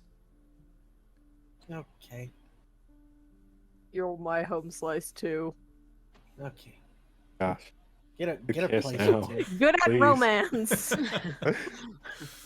Peak romance. This here is on the saucy TurnTables. romance this season needed. I'd like a home slice of you, our new erotic novel. Okay. Crackety's already writing it. Crackety, Oh, please get on no. this. Hey man, as soon as we're on Archive of Our Own, we've made it. Someone's got to be the first. It's It's true. It's true. unfortunate that it's going to be a Miss Meryl Mothman No. rated M for mature Wait, we haven't- something or other, but We haven't made it, even though we're on WikiFeet. Are we? Are we on Please tell me WikiFeet? we No, are. I'm joking. Oh, I'd be so happy. Last Anyway, time I I don't- checked, we were not on AO3. I don't Ah, know damn. how we would make it to WikiFeet. I feel like I've shown none of my us feet. show our feet. I may have shown my feet. I feel once. like both of us have shown our feet. What's wrong with us, Chris? I don't know. Yeah, what's wrong with anyway. not charging for that? We you're are in still this, not you're on in this AO3. commune. So you're in this commune. There's a weird smell in the air. But yeah, you see there. Various people are walking around. They'll wave to you. You see this big guy chopping wood. Kids are playing. The ancient sounds of Dilbert emanate from the barn. Yeah, what do those sound like, Chris? Wait. That was bad. Wait, hold on. I can't do it. Never mind.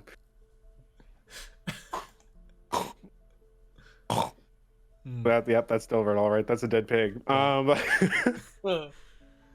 Incredible. Yeah, the I sound used is to nothing be able because he to actually did snort die. really well, but anyway, it's allergy season is also the problem. Sure, I've been kind of sure. fucked up. True. Yeah, no, that's definitely fair. Do we? I guess Arthur will turn to Ren and just kind of say, I mean, do we know anything about like where to start?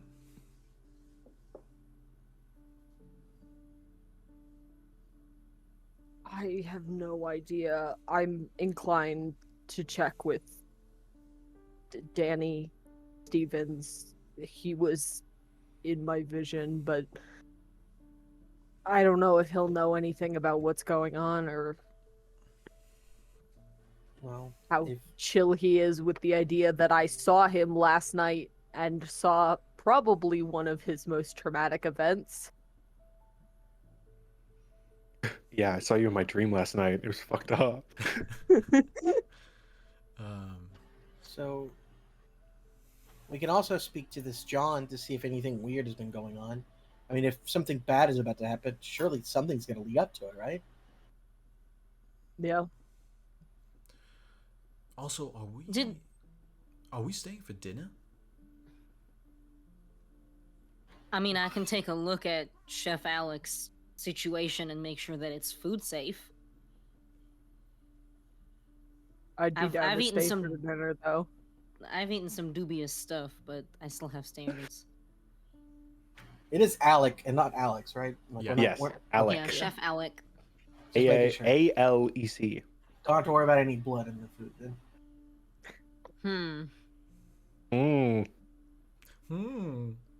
What a mystery. So, Go to YouTube and watch season 1 to find out about that joke. Danny, John, and Alec, we're splitting the party. Yes. I feel like that was his plan all along. Hey, as long as he doesn't split the party, so I have to role play with myself again. Yeah, so Cole, you walk up to Chef Alec. It's Alex from season 1. Talk to yourself. He changed one letter of his name to remain inconspicuous. That's really good. Alec Rose, commune chef. I have had the change of life. That's not what Alex sounded like. You went a little too vampire there. I had the change of life. I am now a chef. I've been recasted. Cool, perfect. Okay. Recast, yeah, exactly. I've been recast. Is pretty cool. Okay, who's going where? If we are splitting up, you could always decide. Safety in numbers. Well, we have 3 people of interest, right? Correct. Yes, and 4 people of intrigue, which is you. 3 people of interest, 4 people of intrigue. Yeah, so... Yeah. Arthur will go with Ren. Okay, cool. Ren is going Perfect. to see Danny. Okay, cool. Fig is gonna go make sure that the food is kosher. Okay, Maybe not like actually kosher, but like not deadly. cool. So Cole, does that mean you want to go see John? Cole's off to see John. Okay, who to go first? This is so interesting to me. Let us start with let's start with Cole. Cole, you go to the barracks and you see they have like little name tags, like white dry erase board markers, and you see this little thing that says you see on the door that says John, and it's closed. There's a little sign that says please knock, and you see that there's a lot of wires coming from inside, like underground to inside under the door. And so you're met with this door. What do? You barge, break through the window, knock? The vents. Sorry, my brain. You come to this door. Do you barge through the window? I don't like. These are your options. Your options, Dustin. Please. Cole's just gonna knock like a mostly sane person that he is. Cool. You hear you hear from the depths of this room. You notice that as you go up to the door that there are like blackout curtains covering these windows next to the door, and you hear from deep into the depths of the room, come in, it's unlocked. Oh, we'll go in because it's unlocked. Cool. You open the door. Inside is this very dimly lit room, dark, pitch black. There are DVDs and CDs all over the floor, labeled with, season 2, episode 5, season 2, episode 5 audio. And it's super dark. It's dimly lit from this monitor, as this guy is leaning hunched over on this computer, sort of super mindlessly, like with one finger clicking his mouse. He has deep bags under his eyes. He has long ginger hair with sort of a backwards cap, and he's wearing a teal, very dirty, very worn down shirt that on the back says John Leader. And you know, Cole, being a supernatural expert, that this is none other than John, the leader from the hit TV show, If the Shoe Fits. Callback. And he doesn't look at you as he's just sort of tapping the on the mouse, sort of scrolling through these clips. He has earbuds in, and he just sort of goes, "What is it?" I'm Cole. We came here. We were invited by Boromir, and he said that we could go and introduce ourselves to people. Are you from If the Shoe Fits?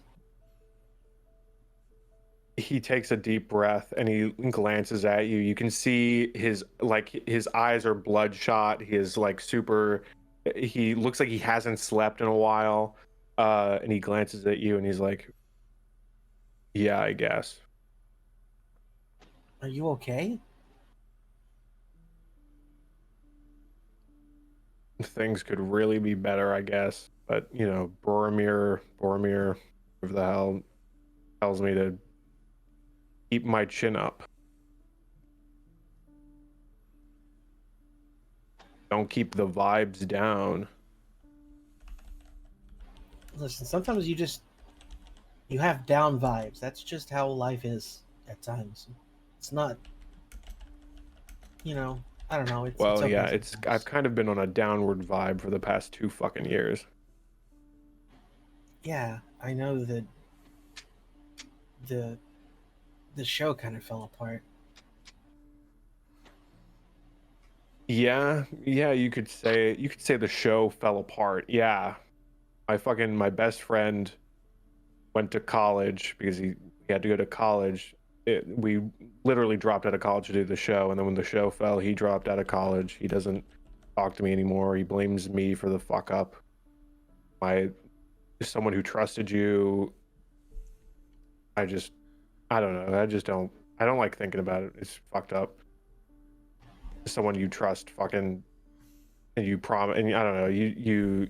We were all in fucking AV club together in high school, and you think you can maybe do something fun and cool, and then your whole fucking life falls apart just because you're not fucking able to. And the only fucking thing I have left to remember this friend is fucking video clips of her screaming.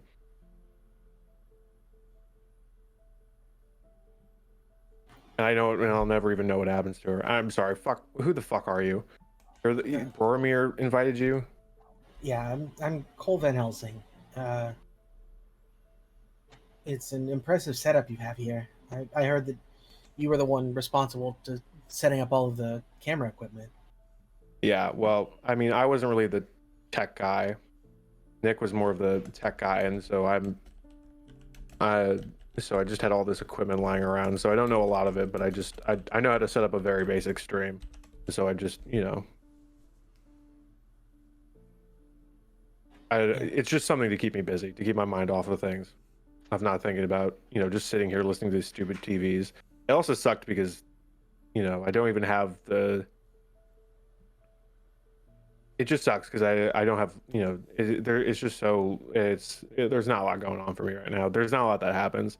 I just, Boromir wanted me to, find my true self. So he asked me to use my little photography knowledge to set up surveillance cameras, but nothing really happens. Like to save on space, I clear the storage every week, but nothing really crazy happens. I just, I don't even think it's really a safety thing. I think it's more Boromir wanted me to do it just to keep me busy, which I guess it does that. I see. So nothing of note happens, huh? Not really. I mean, sometimes Danny and Boromir get into like a little screaming match about how to run the place, but honestly, that's the most exciting thing. I mean, every now and then you'll have some randos like you running through here. But in my experience, when you meet randos, that's kind of when your life falls apart. Yeah. Well. Do you want me to sign a T-shirt for you or something? I have like 20,000 of them. I mean, sure, I'll take one, but don't feel like you have to. I don't feel like I have to do anything anymore.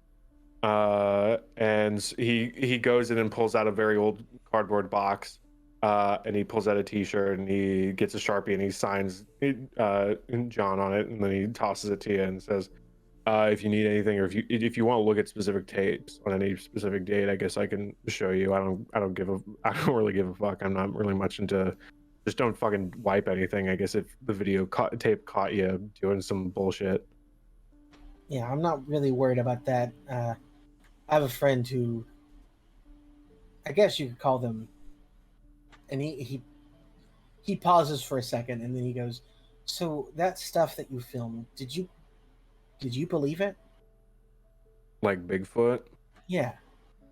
I mean, that's sort of the fucked up thing is I went into the whole thing with this story that I had seen Bigfoot on the playground when I was little, and that's what got me into this whole fuck thing. But I just made it all up. I just wanted to seem like a cool guy in the AV club, and then my friends sort of hyped me into doing this whole show about it, and then it sort of grew into this whole thing. But I did fucking see Bigfoot take my friend, and then I never saw her again, so that's kind of hard to not think about that. And I never found out what happened to her, so no one told me bullshit, or I asked questions and they just sort of shrug me off and cover it up, and you don't even get to see a fucking body.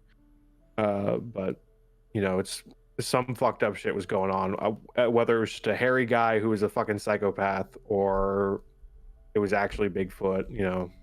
I guess I don't care much anymore. I mean, would you believe me if I told you I also saw Bigfoot?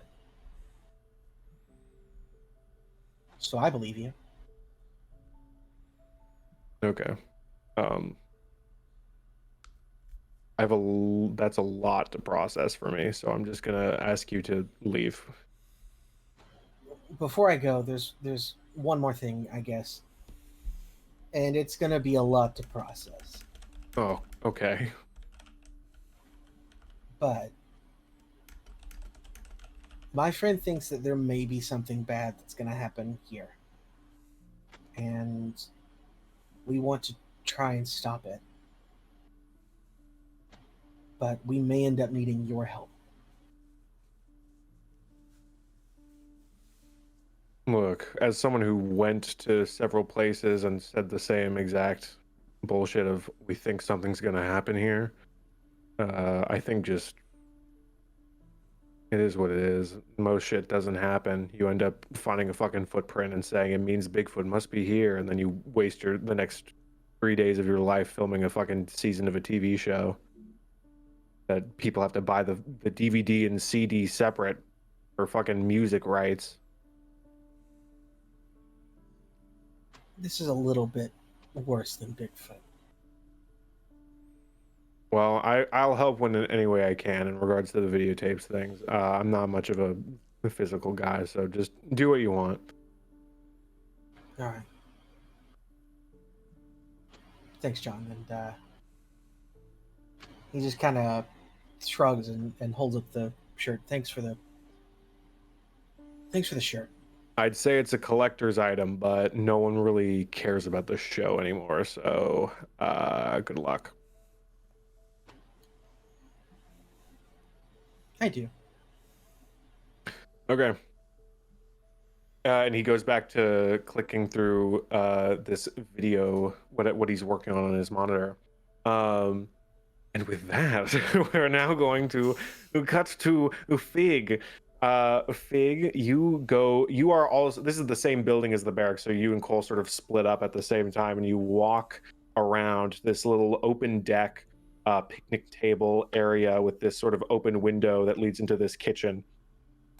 And you see this very thin gentleman with slicked back brown hair and sort of a bandana covering his wrapped around his head, and a nice pristine clean chef shirt, and a little thin pencil mustache, and as he finally chops a carrot and hums a little tune, and you come up to him.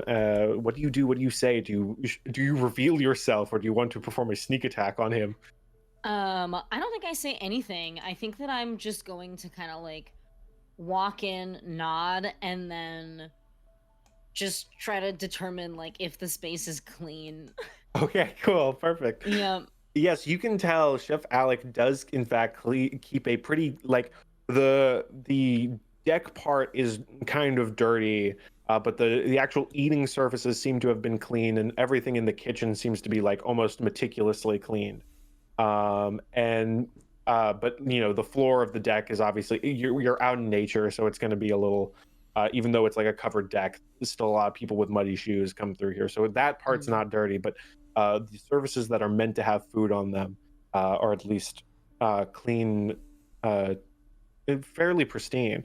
But yes, Chef Alec sort of nods to you and keeps humming as he's preparing this stew and mashed potatoes.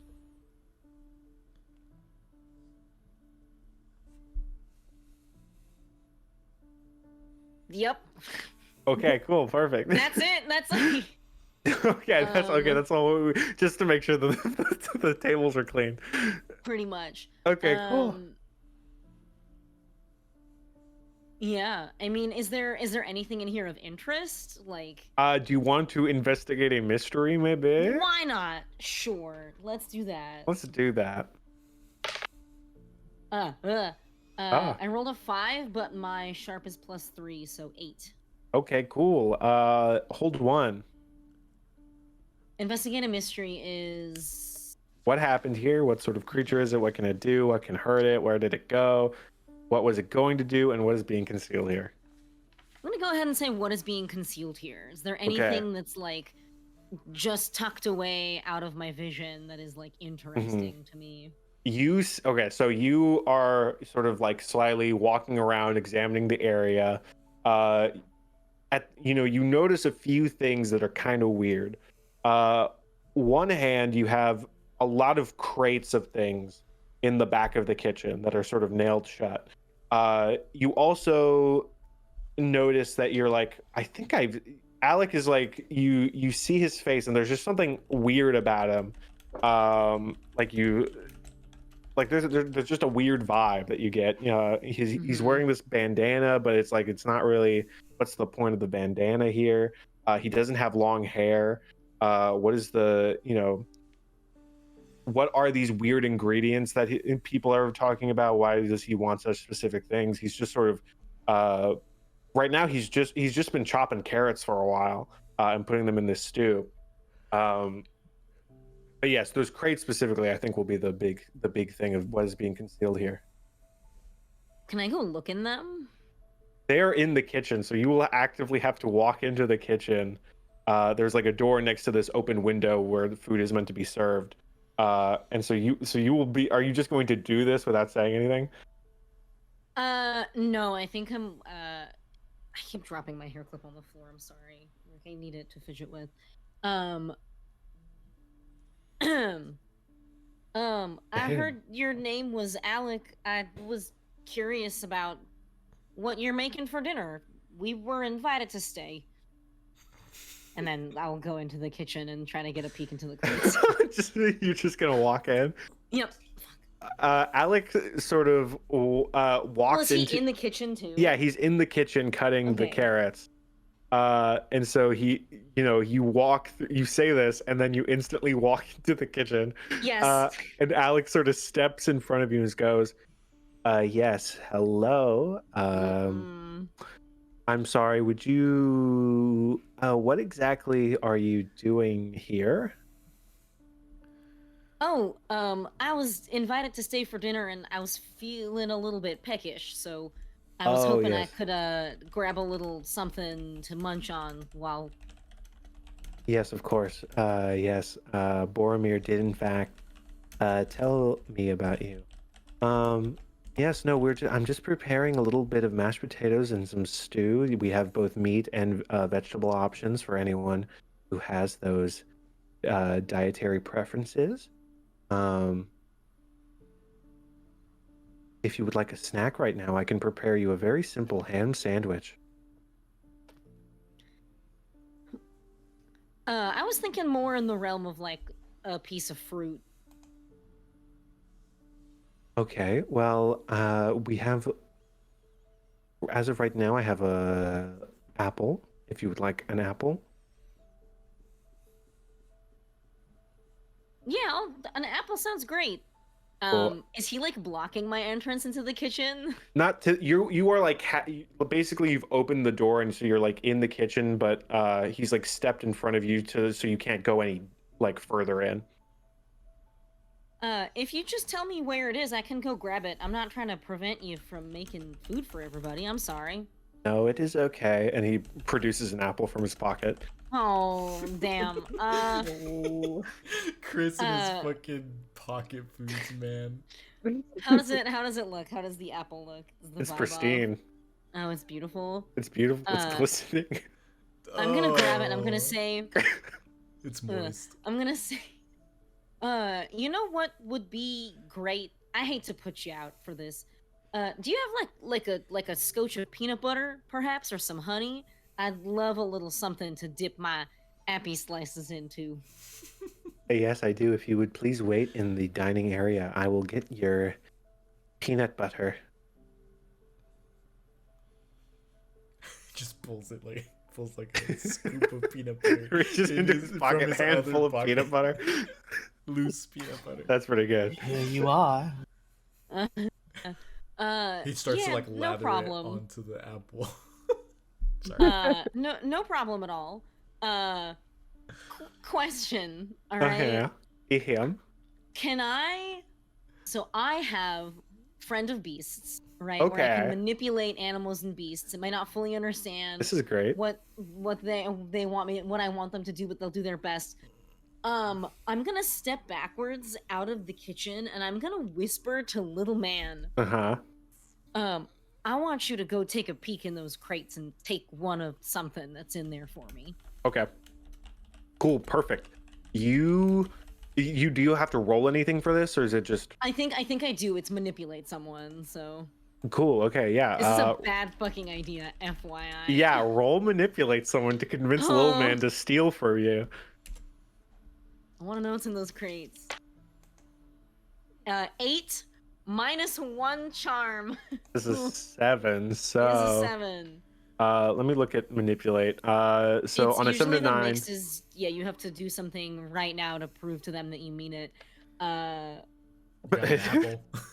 I mean, I'm gonna take a big bite out of the apple, uh-huh. take it out of my mouth, and then give it to little man. That's totally fair to me.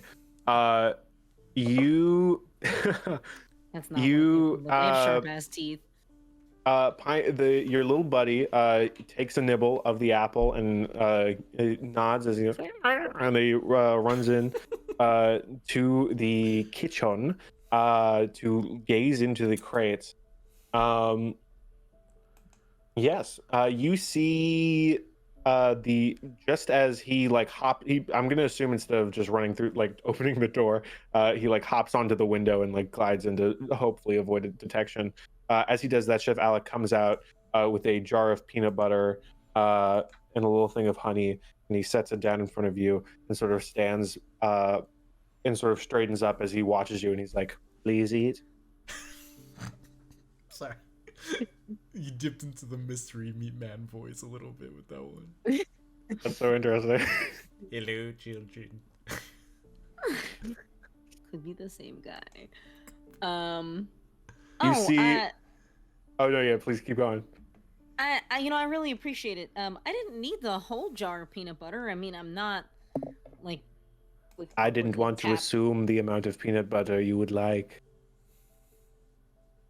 That's actually pretty. That's kind of you. Do you want? Can I take this on the rest of my walk around the commune, or would you rather I stay here in the kitchen area?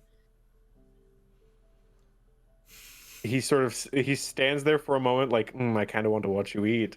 But he doesn't say that. But that's sort of the vibe you're getting. And yes, and as he sort of stands there, he sort of goes, okay, you may wonder.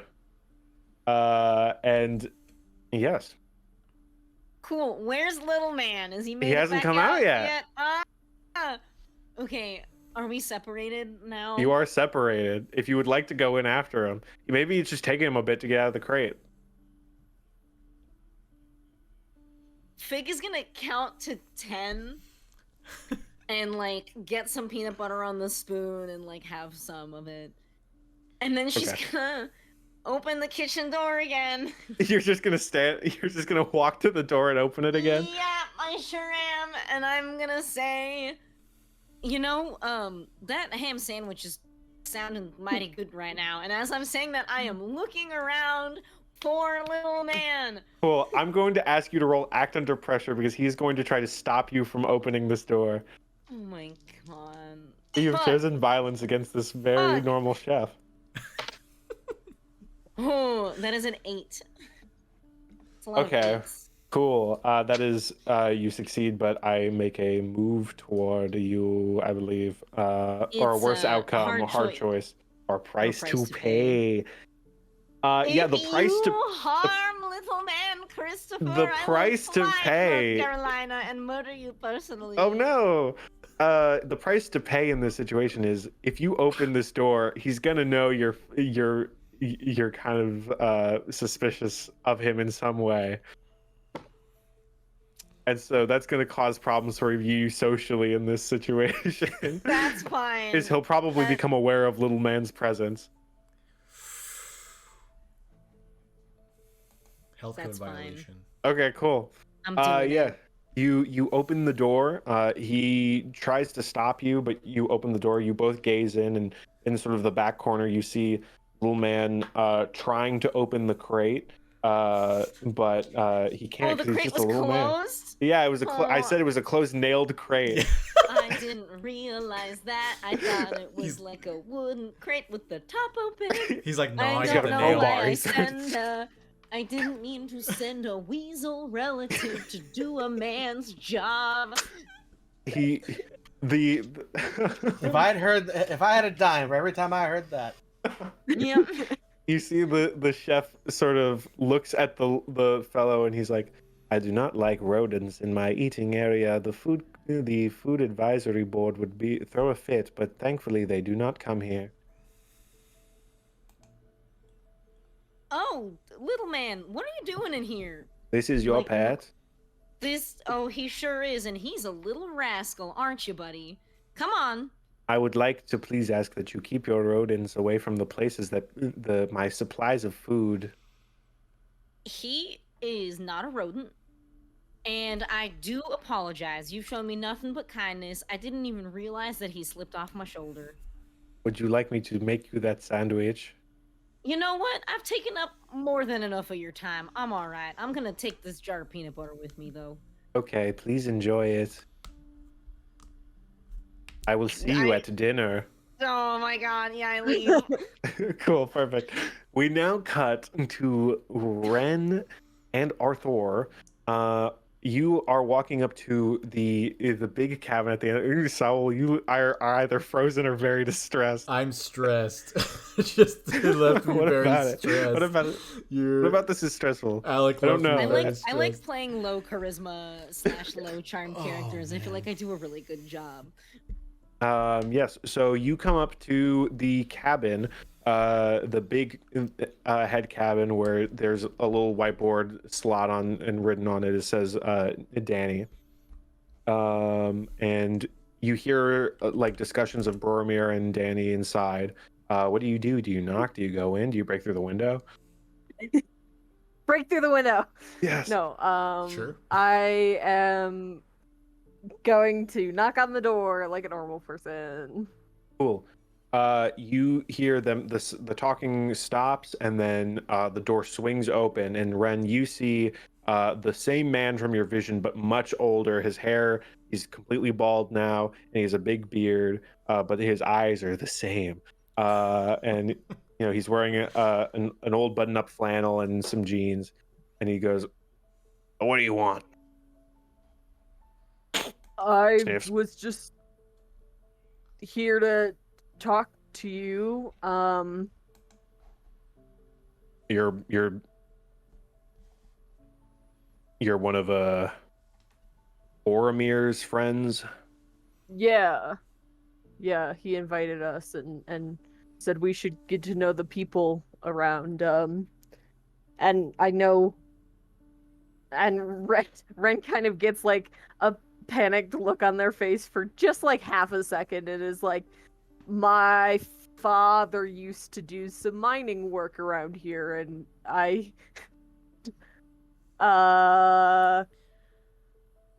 you seem like a guy who's been in the area for a bit.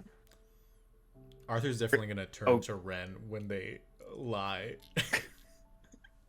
You won't say anything. He's just gonna be like, interesting. Danny looks at you and he's just sort of like,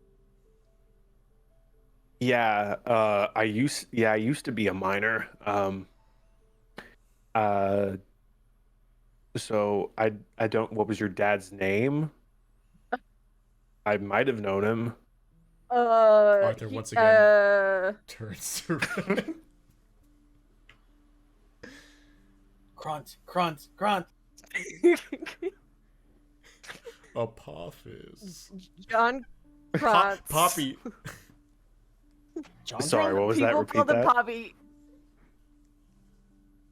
John Krantz, but people called him Poppy. John Krantz, but people called him Poppy. It's a pretty common Fuck. name. I sadly don't know who the hell that is.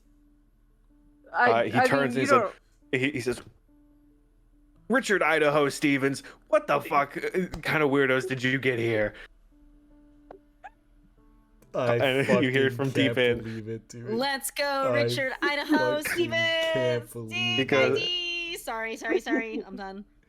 You hear deep. God, Dad, my name's Boromir now. God.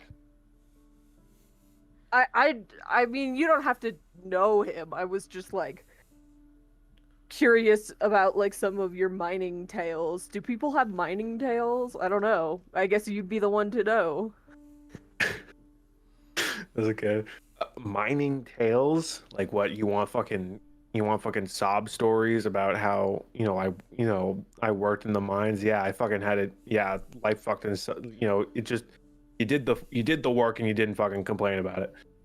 I didn't mean to like set you off or anything. I just Well, you was just sort of curious. came in here and told me about your dad, John Krantz, who is known as Poppy, and how he's a miner. And I just assumed because he was a miner and that I was a miner, I would somehow know him. No, I just like I was trying to make a connection with you, and Boromir Okay. said you were kind of cool and like might have some stories or like I don't know. Yeah, most Like, people your age have stories to tell. It's just that young people don't usually want to listen to them. So it's kind of like a very special. Oh yeah, thing. that's and he turns to you and he's like, yeah, fucking talky McTalks a lot. Yeah, Oh, sorry. not many people ask me about my stories. Yeah, I said that ironically because you haven't said a fucking word, and the first thing you said to me was some sarcastic shit about generational bullshit. It seems like you're I toxic. do not like this man. Maybe I'm sorry, but you're okay. I'll shut up. You won't have to hear any more from me. Seems like you're quite opinionated, though. We could go check on other things if you're busy. Boromir said the community here was really cool, and you seem like a fixture in the community.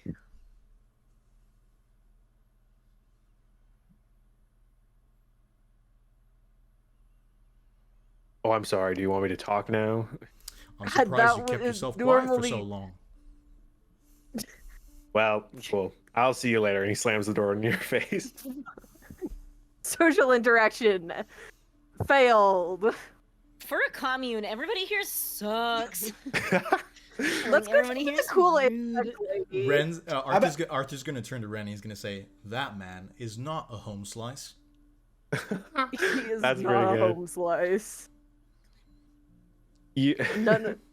you hear sort of running, and then the door swings open. And it's Boromir, and he's like, "I'm so sorry, guys. My dad, he has a short temper, and so again, guys, let's keep things cool. Let's try to stay respectful and all that. It's kind of it sucks. The bad vibes, but I understand he's hard to work with, hard to deal, but he does also know every kind of thing about the tax stuff that I just do not understand. Maybe you should learn it. Right. I am one who wants to learn more about the nature of the world. Arthur, do you know tax stuff? What are taxes?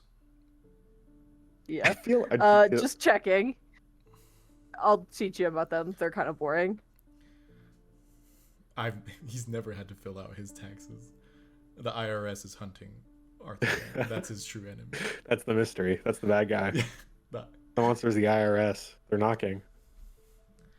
I mean, Boromir, truly, you are.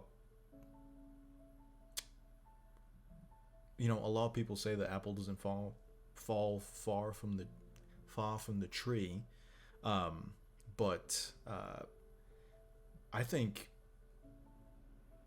you're great in a lot of different ways, and you probably have. Thanks, dude. I faults don't know your elsewhere. name, but you seem like a really cool guy. I actually introduced myself last mystery, but my name's Arthur. Oh yeah, of course. I do not remember where I am sometimes. Weirdly, side effects of something I don't understand. Also, you wouldn't know what I meant by last mystery, but be that I as don't. it may. Again, I don't know where I am sometimes. You're too faded to realize what's going on. But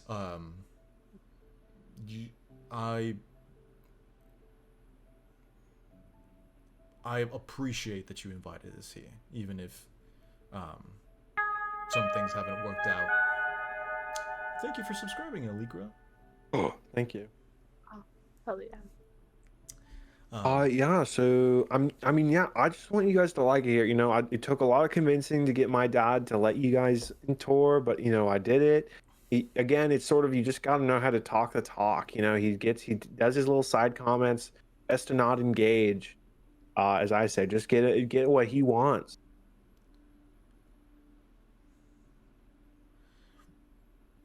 Probably not He the doesn't healthiest sound- thing. Yeah. Yeah, but he sort of, you know, he's supportive of me. He wanted to start a community away from everything. And then I sort of took it in its own direction in my own naturalistic way. Originally, he was just sort of a hermit in the woods, but I sort of grew it into its own little enterprise. So this was his idea. Well, not necessarily. I mean, the commune, as in letting more people in, was my idea, but his idea of living in the middle of the woods, yeah, that was his idea.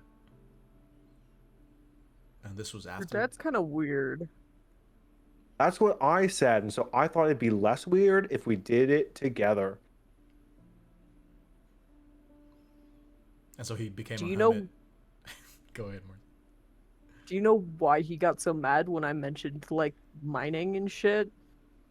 Oh no, I mean, he doesn't, I mean, talking about that stuff, you know, you just sort of have to be able to understand how to get him to talk about that stuff. You know, he's a little closed off, a little, you know, he's not, you know, that generation, they don't talk about their feelings too much. But that's something we're working on. We all try to get together and understand each other on a more deeper level.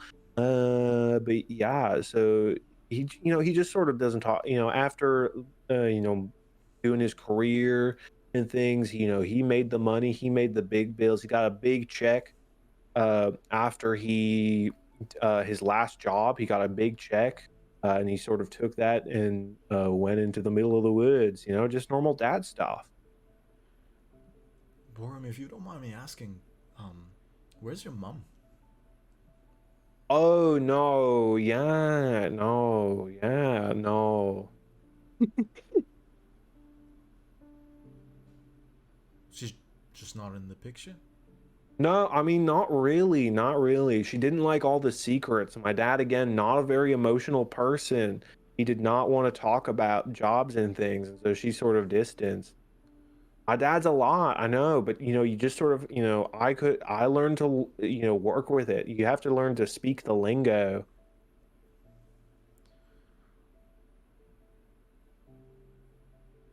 Is Molly more friendly?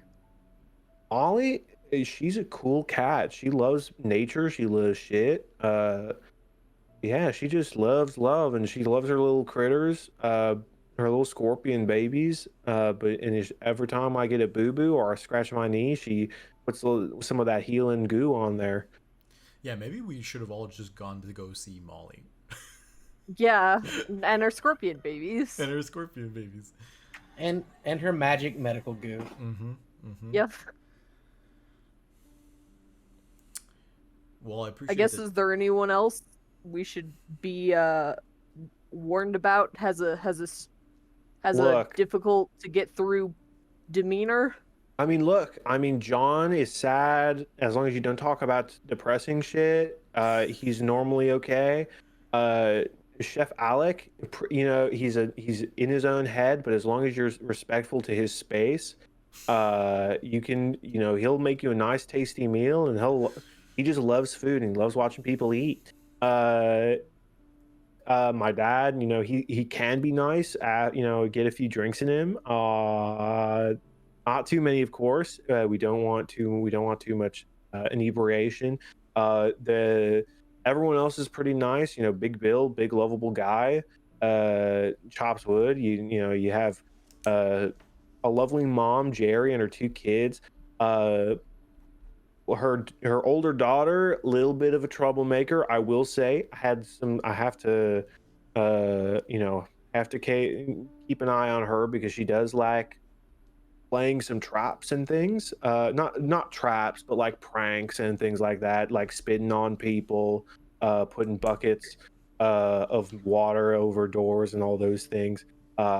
She's kind of a menace, but I think part of that is just because of how they were raised. You know, their parents are separated. Her dad lived in Texas, and then her little brother moved back in after he went off somewhere else. The brother is a sweet guy. He's a little cutie. Big sister, kind of mean, but I think partly that's because of how she was raised. I don't know why they would name a child that, but who am I to judge? Sorry, did you mention her name? I did not. I just know it makes me kind of uncomfortable. So you're gonna What's let us her find out name? in the moment. Okay, if you really want me to tell you, so the little boy, okay, so the little boy, they're the Dinkelson family, with Jerry's the mom. Little boy's named Bradley Dinkelson. They did, in fact, very sad, name their eldest daughter Boogers. I don't know why. Boogers Dinkelson. What? She's very a lot, and she skateboards. She has a cool backwards hat. And she has a T-shirt that says "Rock On," but I just feel God, like I wish that were me. I wish I was Boogers Dinkelson. And you're sure this isn't some sort of nickname? This is just her like legal name? I mean, everyone in her family calls her Boogers, so I do not know exactly. I've not seen legal documents. But Bradley, the little boy, he says he in fact said that it was true. Just want to let everybody out there know, adults, all of us, every one of us adults. Well, yeah. We are all, every one of us, adults. What do you Yep. mean? I'm just letting everybody watching know that we are adults. Many of us adults for like very many years too. You True. know? Correct. The most of all. Yeah. Yeah. Just letting you know, just in case you had any reason to question it, for some reason or another. I'm sorry. Anyways, I was very excited about back Boogers. to Boogers Dingelson. So yeah, of course. Yeah. So those are a Bradley sweetheart, little boy, little angel. But Boogers, not very much. Boogers is kind of a troublemaker, but I think she has a pure heart, and I think we just need to break through with that. But yeah, we have a few. But though, the mom's nice. Mom's Jerry, she's nice. She does a lot of reading. We have the one kid who's sort of like a traveler. He likes stories and things. I think his name is like Aiden or something. He only just came like last month or something, but he's a silly little kid, and he's been like all over the world, I think, at least America. I don't know. And so we're gonna get to meet all these people at dinner. That's your choice. Dinner's probably in like a few minutes. Time has passed so quickly. Don't think about this. Time passes so quickly when you're getting yelled at by old people. Yes, exactly. They just do grandma dinner hours. It's like 3 p.m. Yeah, I'm going to say that the beginning, you got here at around 2-ish. The tour took about an hour, and now it's a bit or like an hour and a half, and then we did another hour and a half of these shenanigans, which puts us at quick time. What did I say? I said two, and I said an hour and a half. And another hour and a half, so it's 5. Perfect. It all worked out in my brain. Very early dinner. Yes. So we'd like do 5 o'clock dinner. But of course we do like a little speech and things, and we do our own. We don't do prayer. We don't believe in any. Like, we're not religious or anything. We just like to do a little thank you for the food, Chef Alec, and then we eat. He watches us eat. And He just watches? I think He doesn't he eats. eat? He snacks during the day, I think. But you've Okay. never seen him snack? I don't know. I don't think he likes being watched while he eats. I think that's his own personal thing, and we shouldn't fault him for that. But he... Watches you. Okay. How long has Alec been here? Alec has been here for about like a little under a year, I think. Interesting. Originally I had to take care of the food, but it kept I kept accidentally over seasoning it, a little just lapse in judgment. Sure. Oh, did y'all feel the earthquake out here? Oh yeah, kind of crazy actually, kind of concerning. Mother Nature is pissed because of the globalist fox and the capitalist pigs. That didn't mess with anything too much out here? We got some cracks in the ground. That could That be a just- problem. Yeah. Yeah, I don't know. I'm not a geography guy. Yep.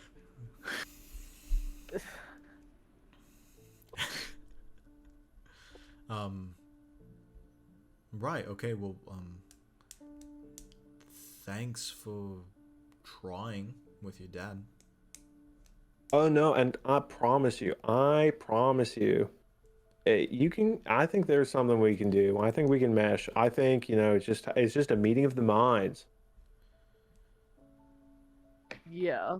Sure. That's how conversations go normally. Life is compromised.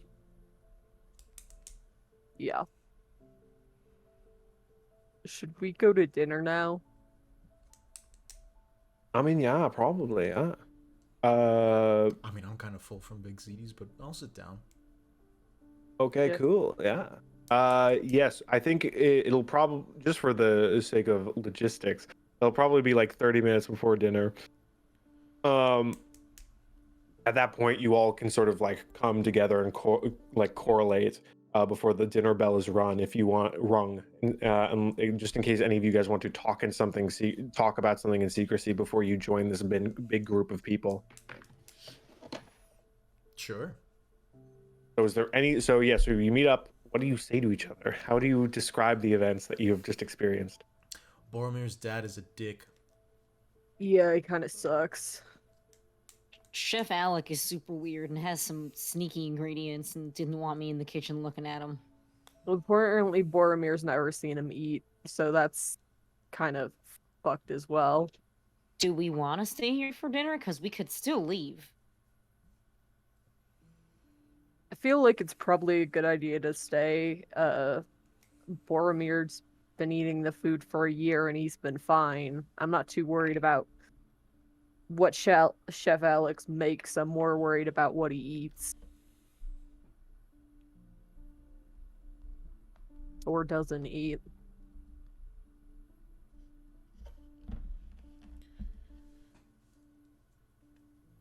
There's also apparently a kid who lives here named Boogers. I'm sorry? Yep. Yeah. Legally? I don't know. Boromir doesn't know either. He says everyone calls her Boogers, but God, that cannot be her legal name. I feel like a judge would have stopped that. I mean, I'm not one for the government intervening in that kind of thing, but boogers? Regardless, all the information I really got is that Chef Alec's a bit of a weird guy who really wanted me to watch me eat this jar of peanut butter. Yeah, I don't know. We'll have to tread lightly around him. I think he's onto the fact that I'm suspicious of him. If we can distract him at some point, I'd love to take a look at what's in the crates. But I don't know that that's what is really... I don't know that that's pivotal to our task at hand. Fair. Cole, did you find anything helpful? Sorry, what? I'm sorry. I'm sad Why are you sad? because, Did John make you sad? kind of. John is Yeah. sad. Yeah, Boromir mentioned that. There was nothing helpful in all the sadness? He said that he's willing to let us see any of the videos that we ask. So he's willing to be helpful, but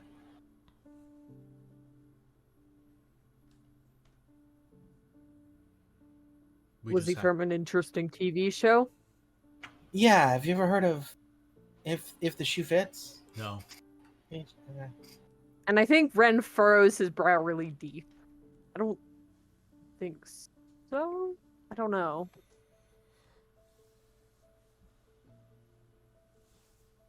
Okay, well, 1 out of 3 is not too bad in finding things that are helpful. yeah, we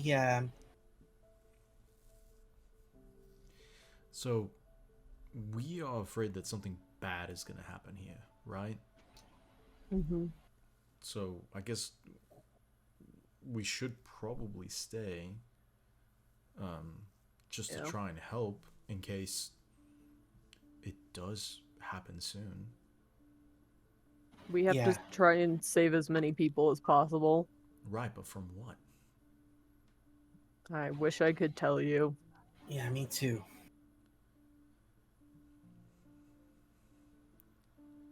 Maybe they'll be more talkative at dinner?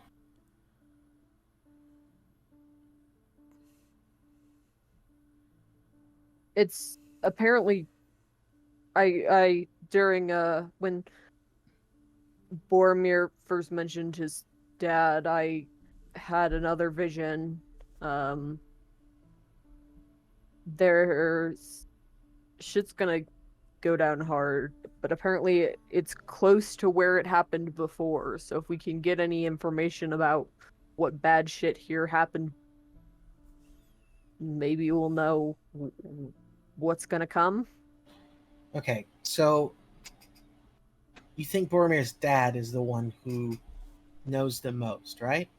Yeah, and he's a dick. Okay, let me try. All right. Don't tell him your father used to do mining in the area. Cool. Okay. I mean, or do. I don't know. It didn't work for me. It works the second time. He's like, I like you, kid. I like you. It works for Cole. Yeah. Except that he's just xenophobic. Cool. Yeah. We hear the dinner bell ring. We all gather around the porch. You notice that there's not a lot of people here, as was described.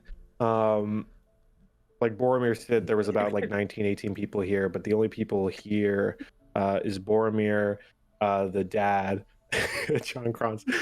Sorry, that's fucked. So the only people here are Boromir, his dad, Chef Alec, and two little kids. One kid is very tiny. He's wearing a little blue striped shirt with a big yellow bow tie tucked into like big blue shorts. He has like a bowl cut. Oh, God. And he's sort of twiddling his toe, or he's kicking his feet as he's waiting at the table. And next to him is obviously his older sister, who has like a blonde ponytail with a backwards cap and a big purple shirt that says with a crudely drawn like middle finger, and she's like slamming her fist on both of the tables, or both of her fists on the table. Yeah, and so they're sitting. Chef Alec is serving them stew and mashed potatoes. You are free to grab a bowl and sit with whoever you like. Yeah, Arthur's not going to take the food, but he'll get like a drink, I suppose. Okay. There's like a cup there's like a big jug of like pour your like water. Ren'll get food. Well, you get a nice stew. Anyone else eating? Like you had just had apples and appies and peanut butter. Hold on, Yeah, I didn't say I was eating. I said I'm getting food. There's a difference. I'll get a serving of the vegetarian portion. Okay, cool, perfect. Cool. So you sit down. Who's eating? Who's not? Who's joining in the merriment? Arthur's gonna. Where are you sitting? I guess is my next question. That's a great question. Ren is going to take a couple of cautious bites. Okay, cool. First off, though, where there's one table with the two Dinkelson kids, one table with Boromir and his dad, and Chef Alec is standing in the kitchen watching everyone. So there's only 2 tables. There's several empty tables, but the 2 tables that have people are. All of us just sit by ourselves. Yeah. Yeah, you could always just sit by yourselves. No. Cole will sit with Boromir and his dad. Cool. Ren will sit at the kids' table. Epic. I guess Arthur will sit with Ren. I don't trust this little kid. I'm not gonna lie to you. Booger seems fine, but this kid is just a little too like. What kind of little kid is wearing a bow tie? You know, and You don't trust Bradley Dinkelson? No, I don't trust Bradley Dinkelson. That's crazy. Big, who are you sitting with? You could always hang out with Chef Alec, you're good friends. No, I'm gonna sit with as many of my party as I can. Just Okay, so right now there's 2 members with the kids and 1 member with Boromir and Daddy Boromir. I'll sit with where the kids are. I feel like the kids have the least rancid vibes. Okay, cool. Yeah, I think we're going to start out with the kids table. As you 3 sit down, Bradley, the little boy, looks up and he's like, "Oh, hi there, pleasure to see you. Nice to meet you. This is a lovely day we're having. You both seem like lovely folks." Are you okay? You seem kind too. I try to stay I try to stay happy. Try to stay in the positive. And then Booger smacks the table like, "You guys fucking suck. Okay.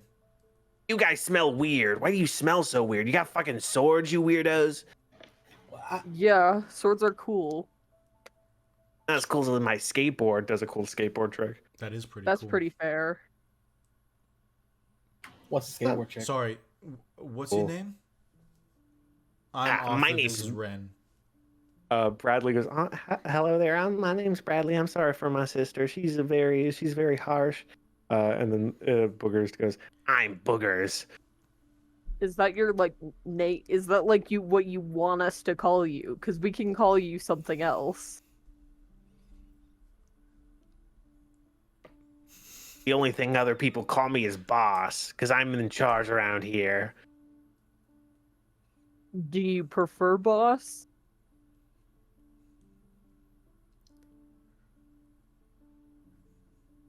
I think Boogers is taken aback because usually no one like actually gives them any mind. Correct. No, I mean maybe I'm cooler than you, so maybe if I'm Okay. your boss now. All right. I'm fine with calling you boss. Perfect. Hey, boss. My minions grow.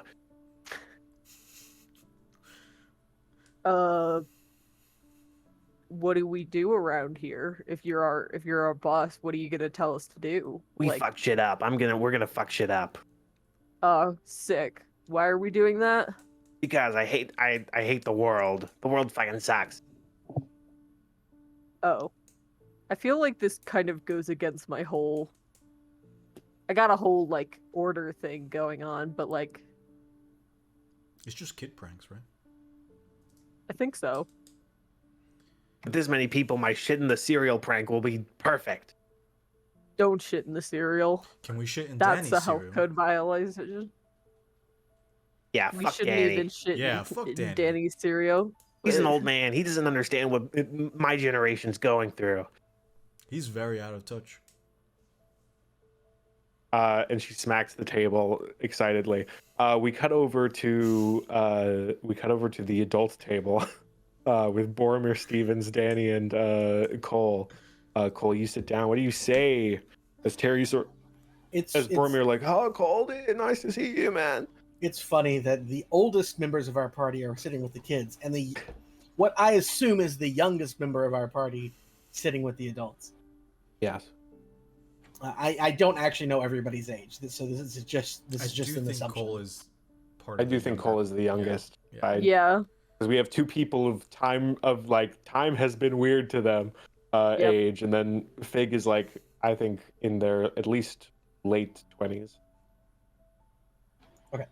Anyway, Hey, Boromir. Hi, this is my dad, Danny. He's a cool guy when you get to know him. Nice to meet you, Danny. Nice to meet you too, I guess. Not a It's, fucking weirdo like your friends. He means that he's white. It's true. Well, anyway. Yeah. I mean, I guess we can all be weird sometimes. He glances at at his son Boromir. Yep. So, it's a pretty cool facility that you have set up here. Yeah, I built the first few houses myself. Luckily, when Boromir started inviting people, we got people like Big Bill. Don't know where he is. Normally, he's one of the first people eating. Oh yeah, I guess I've not had a chance to meet him yet. He's big. That's his whole thing. Well, that is his name. Well, I mean, his legal name's not Big Bill. His name's Bill Anderson, but he's just big, so we call him Big Bill, and he builds all the other shit. Right. Makes sense. So, how long have you guys been living out here? Me? Well, I mean, I started back in probably about 20 years ago. I don't know. Boromir was very young. I stayed out for a little bit, and then by the time he was about in high school, then he sort of came. So the commune really is only about probably like 5-6 years old, I guess. What made you choose here? Was there anything in particular, or? I don't know, just sort of felt right, I guess. I don't know. Nothing to it. Okay, I mean it's a really pretty spot. Well, thanks. I think it's got a nice view of the mountain. Yeah, it looks. Yeah, definitely a great view of the mountain. It's both far away from all of the towns at once, but also if you have to go in, you could pick any of them. Yep, that was the plan. Not a fan of the whole civilization thing going on. I'm a little worried about large groups of people. That's why I was a little worried when Boromir started bringing all these folks in. I just don't think large groups of people starts getting a little iffy, starts getting fighting, people with different opinions and all that shit. I see. So is that why you came out here? Yeah, I guess. I mean, it's definitely a good place, but I don't know. I don't know if there'd be anything that could really push me to do that myself. You know, it's a bit. You never just want to get away from it all. I mean, I can't. I do, and I have before, but I don't know if I'd have the wherewithal to just go and not come back. You know, I mean, it would take something pretty big. Yeah, I guess. What was there anything that happened that made you make the decision? Like, is there I don't really like to think. And as he says that, you hear a scream off in the distance as the sun begins to set. You see a man come out. He is drenched in blood as he has a axe stabbed in the back. As he goes forward, he's like,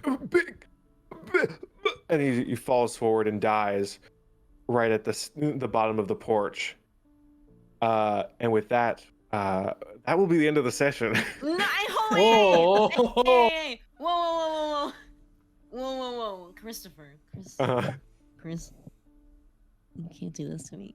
What do you mean he just dies? Do He we just know him? dies. Who He is has an he? axe in Do his you back. recognize him? Just a guy. A sad guy? Wow. Just a guy. He's not sad no Wow, I more. love Monster of the Week. Okay. Do I recognize him? You do no.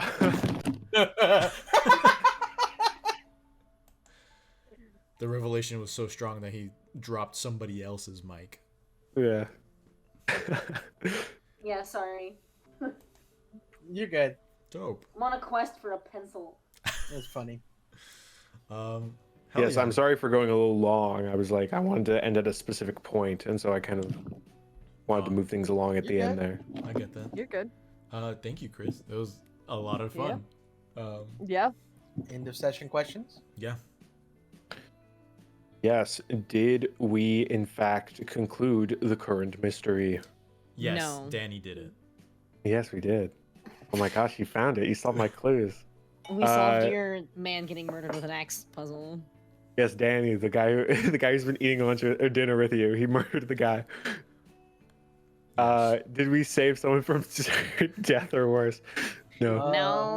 No. Did we learn something new and important about the world? Yeah, maybe. There are There baby used- scorpions here. There are Yeah. exactly- I was going to say more. as Very you- important thing about the world. Which Well, there might I'm not sad have none of you went to been. that. That was sort of my own little. I don't Honestly, know, we should have. We should have. It would Yeah. have been better than We should have trusted social our guts. awkwardness. Yes, the More time way zones. I sort of, this is sort of a behind the scenes thing. There was like 5 sort of interactions you could have. 3 of them were sad, depressing, and 2 of them were silly. And you went for all 3 of the sad, depressing ones. Or not sad, Great. depressing. Chef Alex more of just weird. Like moths to a flame, yeah. we are. Please Re- give me suffering. Why would I crave happiness? If I really had to, it's Clip more of it. like 2 very bad vibes, 1 weird vibe, and then 2 sort of more fun vibes. Were sort of the way that sort of went out. But anyway, so yes, you learned something. You learned about the how the learned about the vampire lab mine. was formed. We learned Yeah. about Mhm. Boogers Dinkelson. Yes, you did. In fact, you learned about. boogers. what You was her learned middle all name? the lore of. Andromeda. And You learned a lot of core lore There are about cracks? the commune. The cracks. there- There are yeah. cracks Mm-hmm. in the commune somewhere because of the earthquakes. So yeah. So Yeah, so that's one. Did we learn Did we something new and learn- important about one of the hunters? Arthur went on a whole tirade about his new Well, I mean, Turing gets. He opened. He didn't his share box. I don't know if anybody asked him about what was in the box. What's in the box? What's in the box? What's in the box? So besides that, I don't know if anything else. I don't know if there's any because unless we- Arthur shared that information. We did put the audience through that, so maybe we should get the point for that. Sure. I mean, either way, it's 1 XP, Yeah. Yeah. so I'm fine with giving it to you. Dope. I am 1 point away from leveling up. So yes, there's 1 point of XP. Guys, I didn't fail any of my rolls today, and I rolled like 6 times. Hey, That's I didn't good. roll Good for you. once today. All right. Cool. Yes. Thank you all for playing. I'm sorry if things were a little sporadic on my end. They were great. No, you're right. Yeah. I thought they were fantastic, personally. But thank you all for watching. I appreciate you. And I love you. Unclench your jaw. Drink some water. Do not take apples and peanut butters from a strange man who wants to watch you eat them. Rules to live by. I'm trying to think of other things. Oh yeah, your actions have consequences. I love you. I'll track you down. Saul, can you title this episode "What's in the Box"? Maybe. Because of your box, and Maybe. then also there's the crate. Oh, There's that's the crate's a the big mystery. That's the Well, Well, answer. I guess maybe next episode, if we get into the crate, we can call that one "What's in the Box." I'm sorry, I interrupted. No, you're Just fine. it hit me all at once. Yes, thank you everyone for joining us. We are going to be rating somebody in a minute, so feel free to stick around if y'all would like to do that. Otherwise, unless anybody has anything else, I think we can go ahead and sign out. Get out of here. I love you. Perfect. Thank you. Bye I bye. love I love you. so much, more than you could ever know. Mwah. Truly. Bye, y'all.